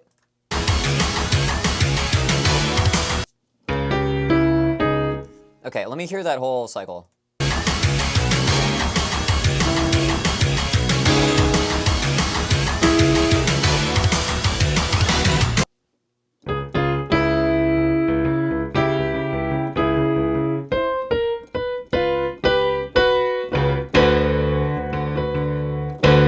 Yeah, and then we step up and get like a... This is essentially playing like a B... Like an inverted B power chord. And with that half step, it's essentially a B minor, like tonally. So says the chord readout.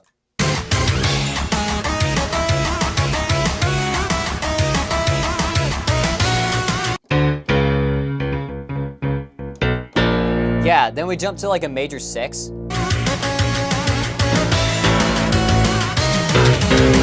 Yeah, and then jump to the major 7 too.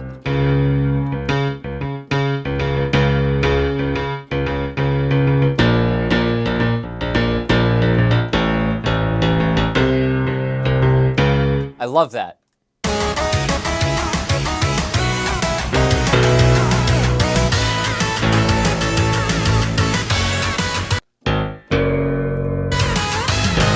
Yeah, and then we do the 1 down to minor 7, down to minor 6, and then go to 4, and then up to 5, right?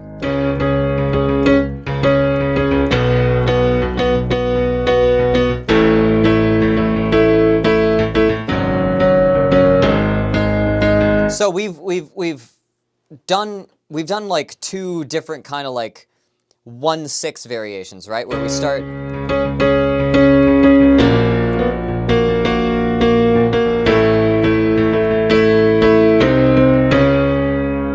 where we do this thing where we take the 2 6s, major and minor, play them next to each other, and then do this thing, this major 7, which is a half step below our root.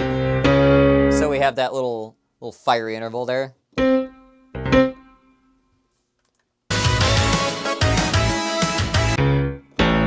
And then we'd go down to minor 6. And then I think we go down to 4.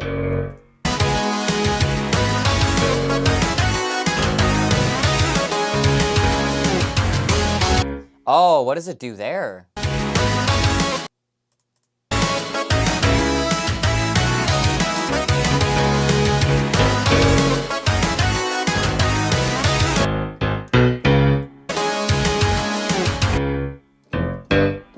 Ah, it goes back down to 4.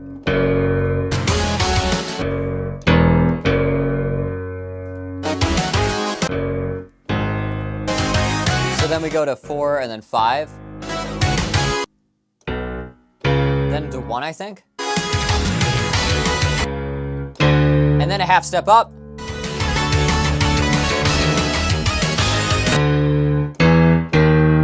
And then one more half step up to get to the actual natural 2.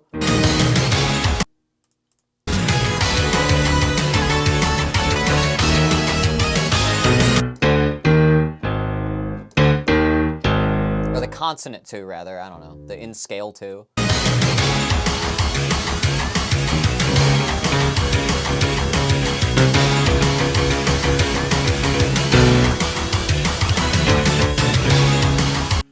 Yeah, okay.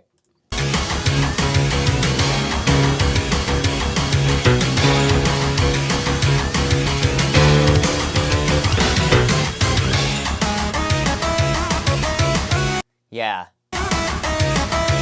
Okay, is this the same melody as before? Okay.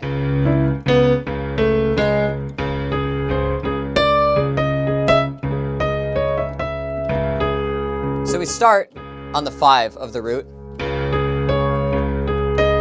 and we jump up to like a 2, so we do a 5th on this.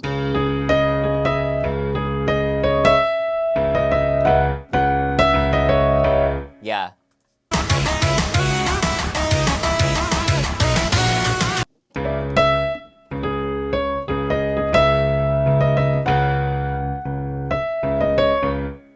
Okay, let me hear that again.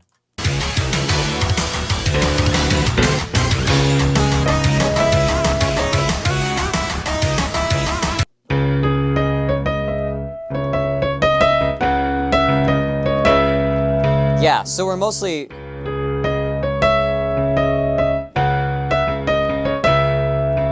playing just like with notes in the scale here for now.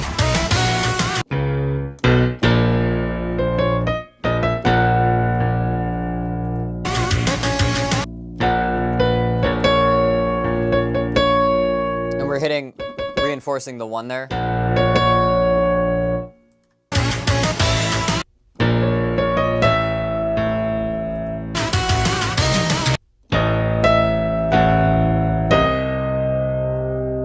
Does it go a half step lower? Ah, no, it jumps down a 5th.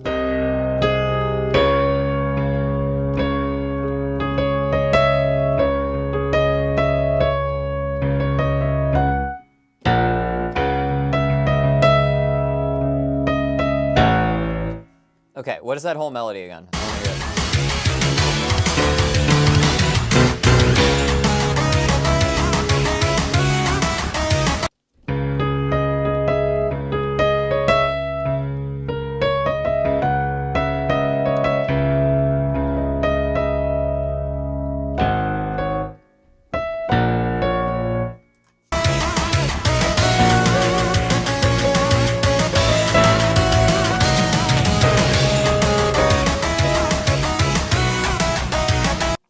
Okay, so.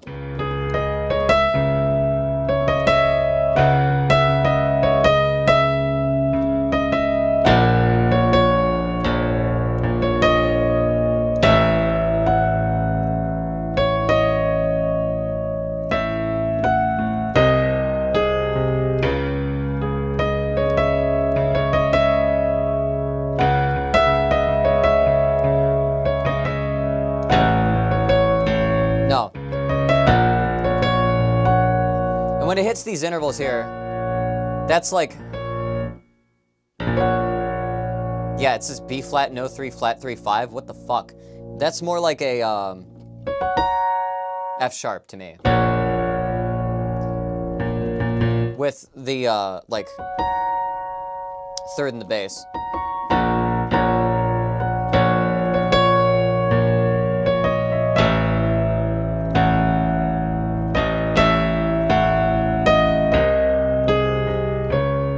Yeah, that's a cool melody.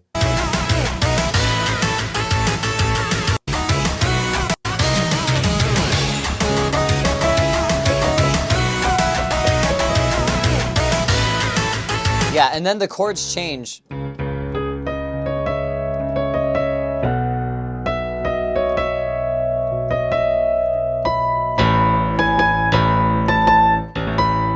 We hit like a 9 of that it changes to. So makes it sound more like tense and gives it more motion.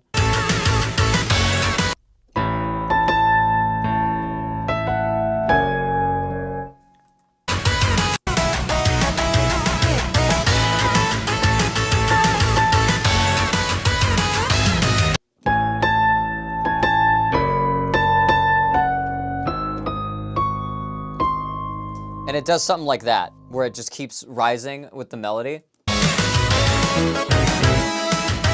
Hang on. Okay. Then we get to our B section.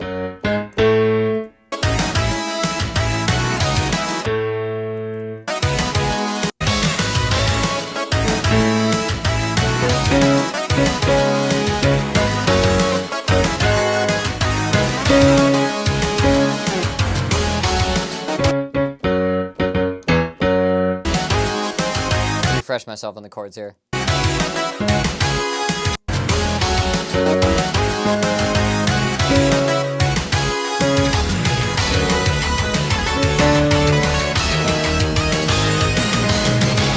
Ah.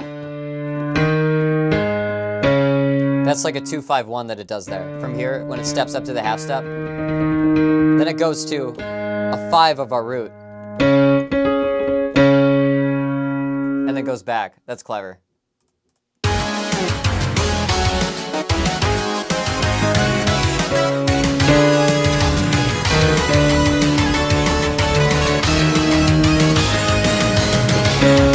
Okay, what's the melody here?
Play this higher.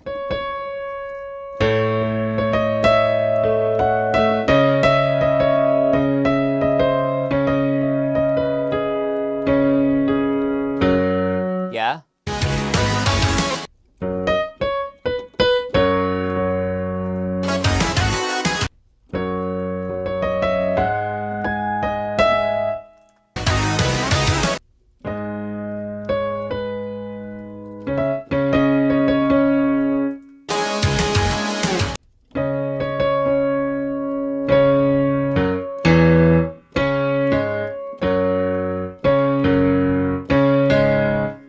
Where does it go?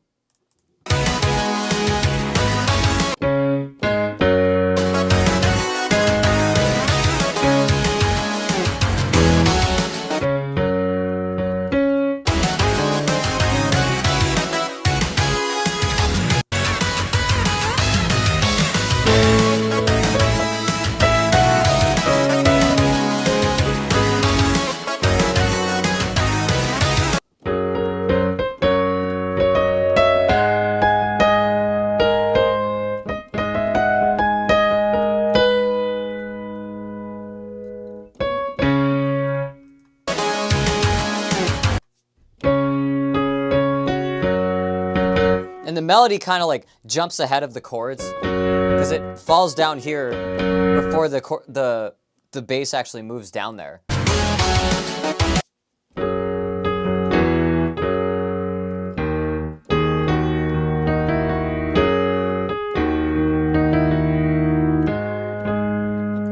Does it do that? Does it do 2-5?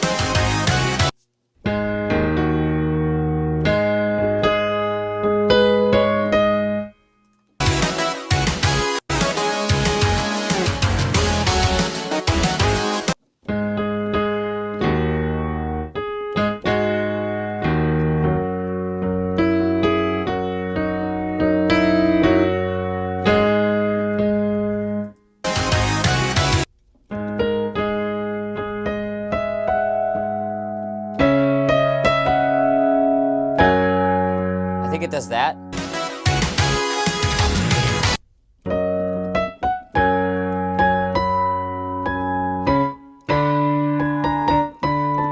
And then I think it goes up to that half step.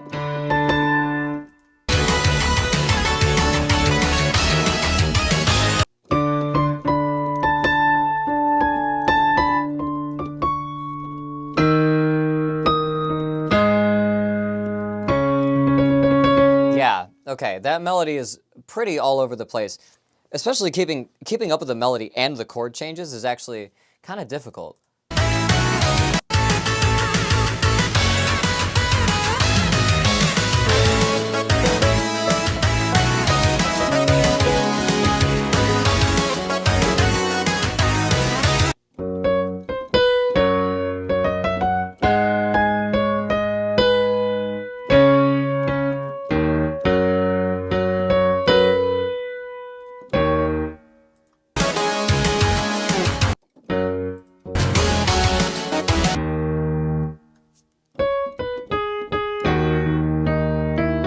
And this here hits like a minor interval of what the bass moves to.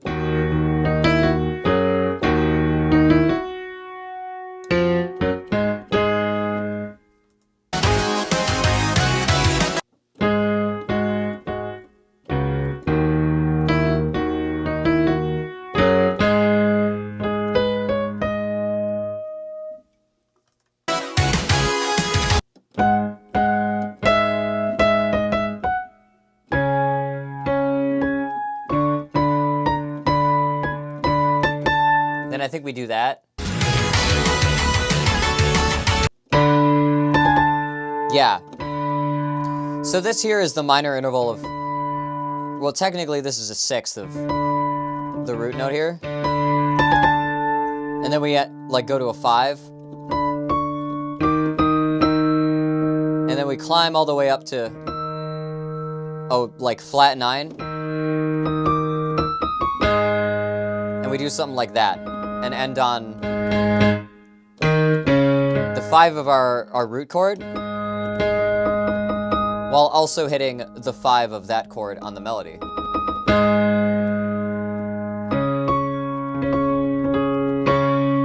Yeah.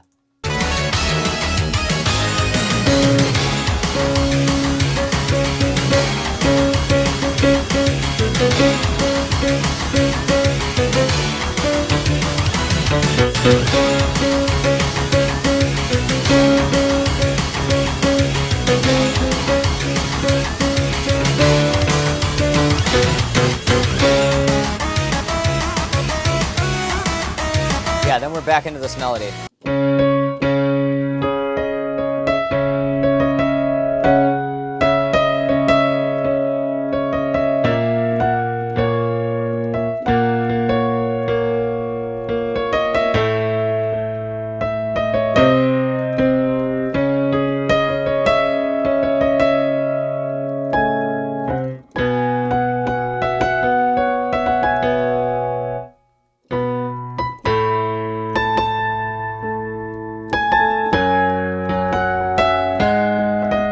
It does something like that, right?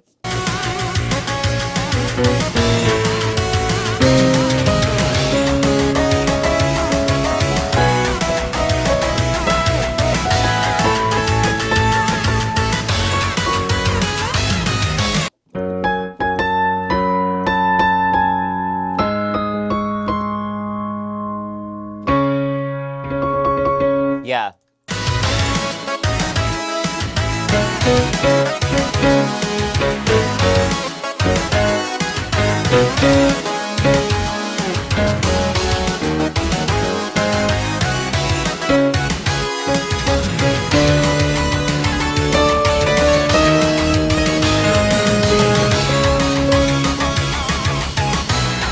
Yeah, then we get this like B section.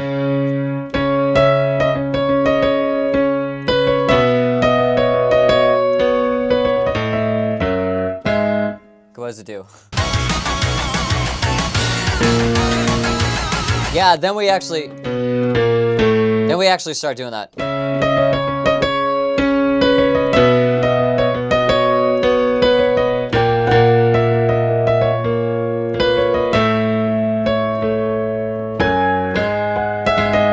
I think we do something like that.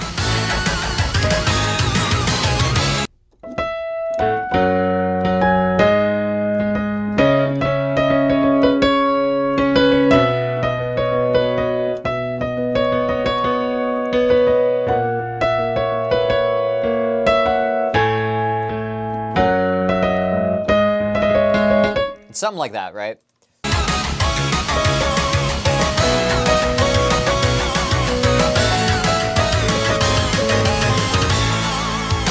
Okay.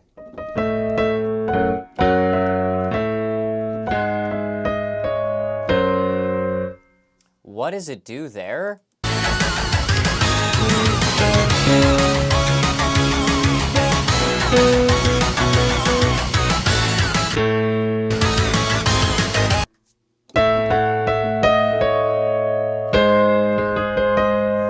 It hits that interval a half step below the root to make that major. That it's just so, there's so much spice to this. There's so much flavor. Yeah, and then we're on 6 here.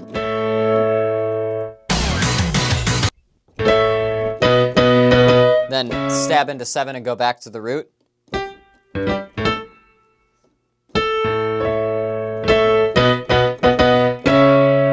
Yeah.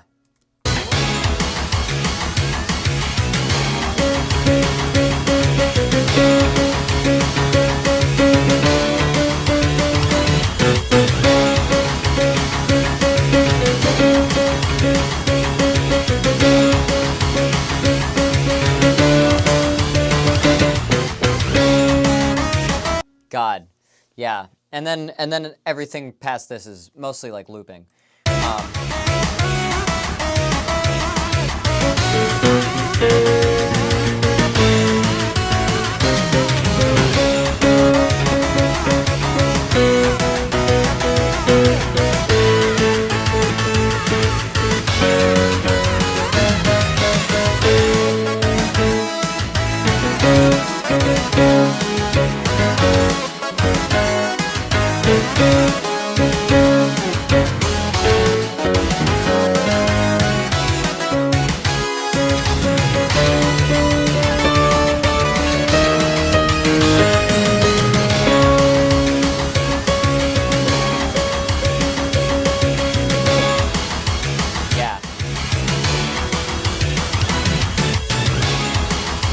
Okay, I love this.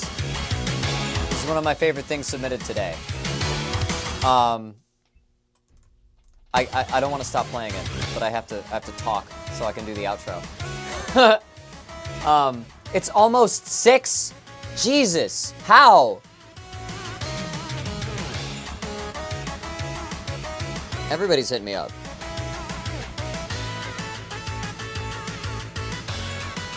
Oh, I got a message at 5:11? What the hell?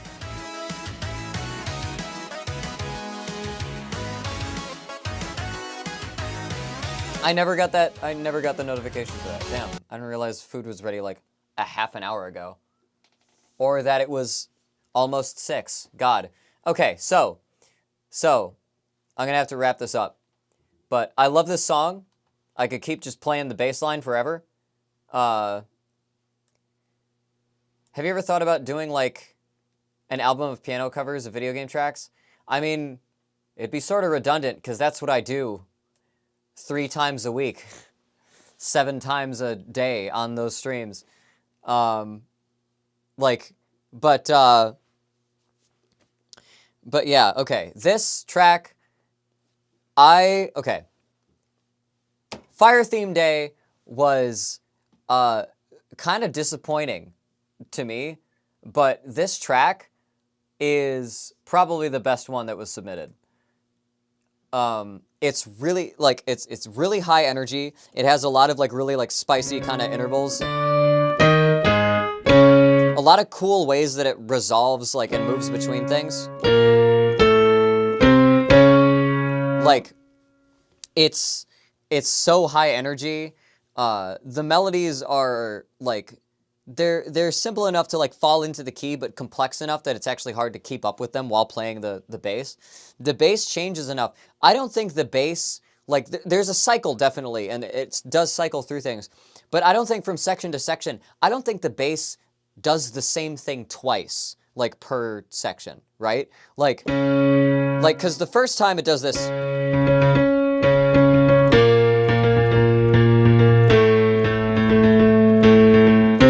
It does that. And then the second time through, it goes to the, like, minor 6.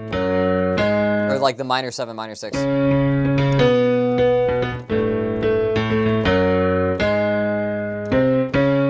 And then it does this thing where it has the 6, 7, 1, and then goes down to 2, and then does, like, a half step up, and then a half step above that to bring us back. Like, that, the bass moves around so, like, in such a fun way. I can't get enough of this. Yeah, this track is great. This, by virtue of standing out so much, it's not super complex. It doesn't have a whole lot of modulation. It does have a lot of borrowed chords, though.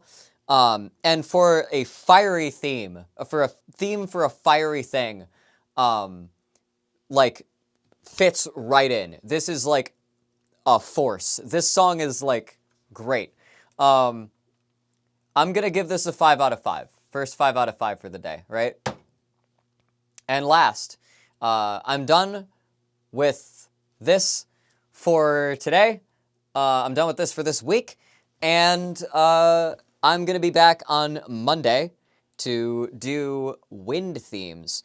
I have some other things. I will be putting up YouTube videos again very soon. I've been taking some time editing things, and I'm also editing more stuff for an upcoming big shift. More and more things are falling into place. More and more things are getting done. I announced this sort of before, but I'm going to start teasing it more because it's in 2 weeks. In 2 weeks, this stream is going to change the layout. It's going to change the format. You know, we have done the 2022 format 5 months past 2022, and we're still, you know, we're doing this now this year. But here's what's going to happen. I'm going to start streaming on Thursdays.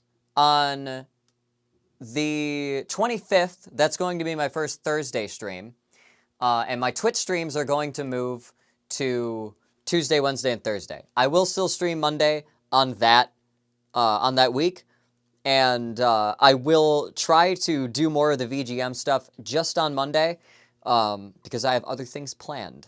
But what we're gonna do is eventually, after 2 weeks, after finishing up through May, maybe I might do it through June. I'm gonna be streaming Mondays on Twitch. I'm sorry. I'm gonna be streaming Mondays on YouTube so I can get footage for the YouTube, you know, for doing this. And then the next 3 stream days, Tuesday, Wednesday, and Thursday, will be on Twitch. So that's the big move that's going to happen. This whole stream is going to look different. I'm getting a few more bells and whistles set up. It's going to be fun. It is going to be a VTuber debut. And then after that, the next big thing that I'm going to be doing is going to be in June, which is going to be, I've also teased this before, probably the biggest of the bells and whistles that I'm going to add to the stream. I'm going to have a custom TTS voice that I'm recording like my own voice bank for. Some of you have heard it. It's in progress. It sounds a little bit better now. I'm going to be recording more for it once I'm done with all this this hubbub, all this commotion, right? All right. But that's it. We're going to see who's streaming. And I'm going to raid somebody. Let me check the stream network. Who's live? Who's live? Who's live? Who's live? Redacted. At 5:03? Is Redacted still going?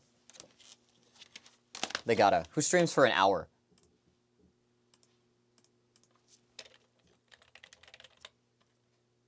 Let me just make sure.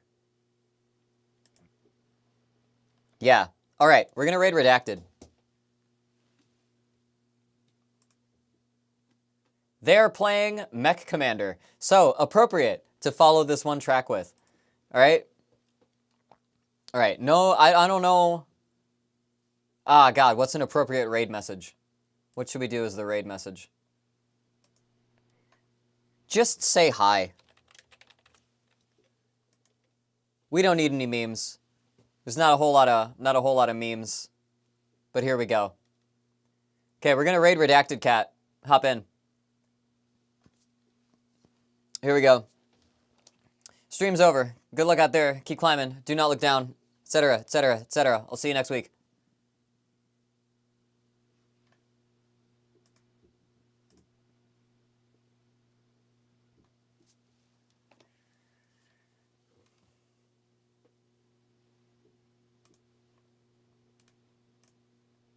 Okay, how you doing? Thank you for that raid. Holy shit! Seems you're always raiding over here these days.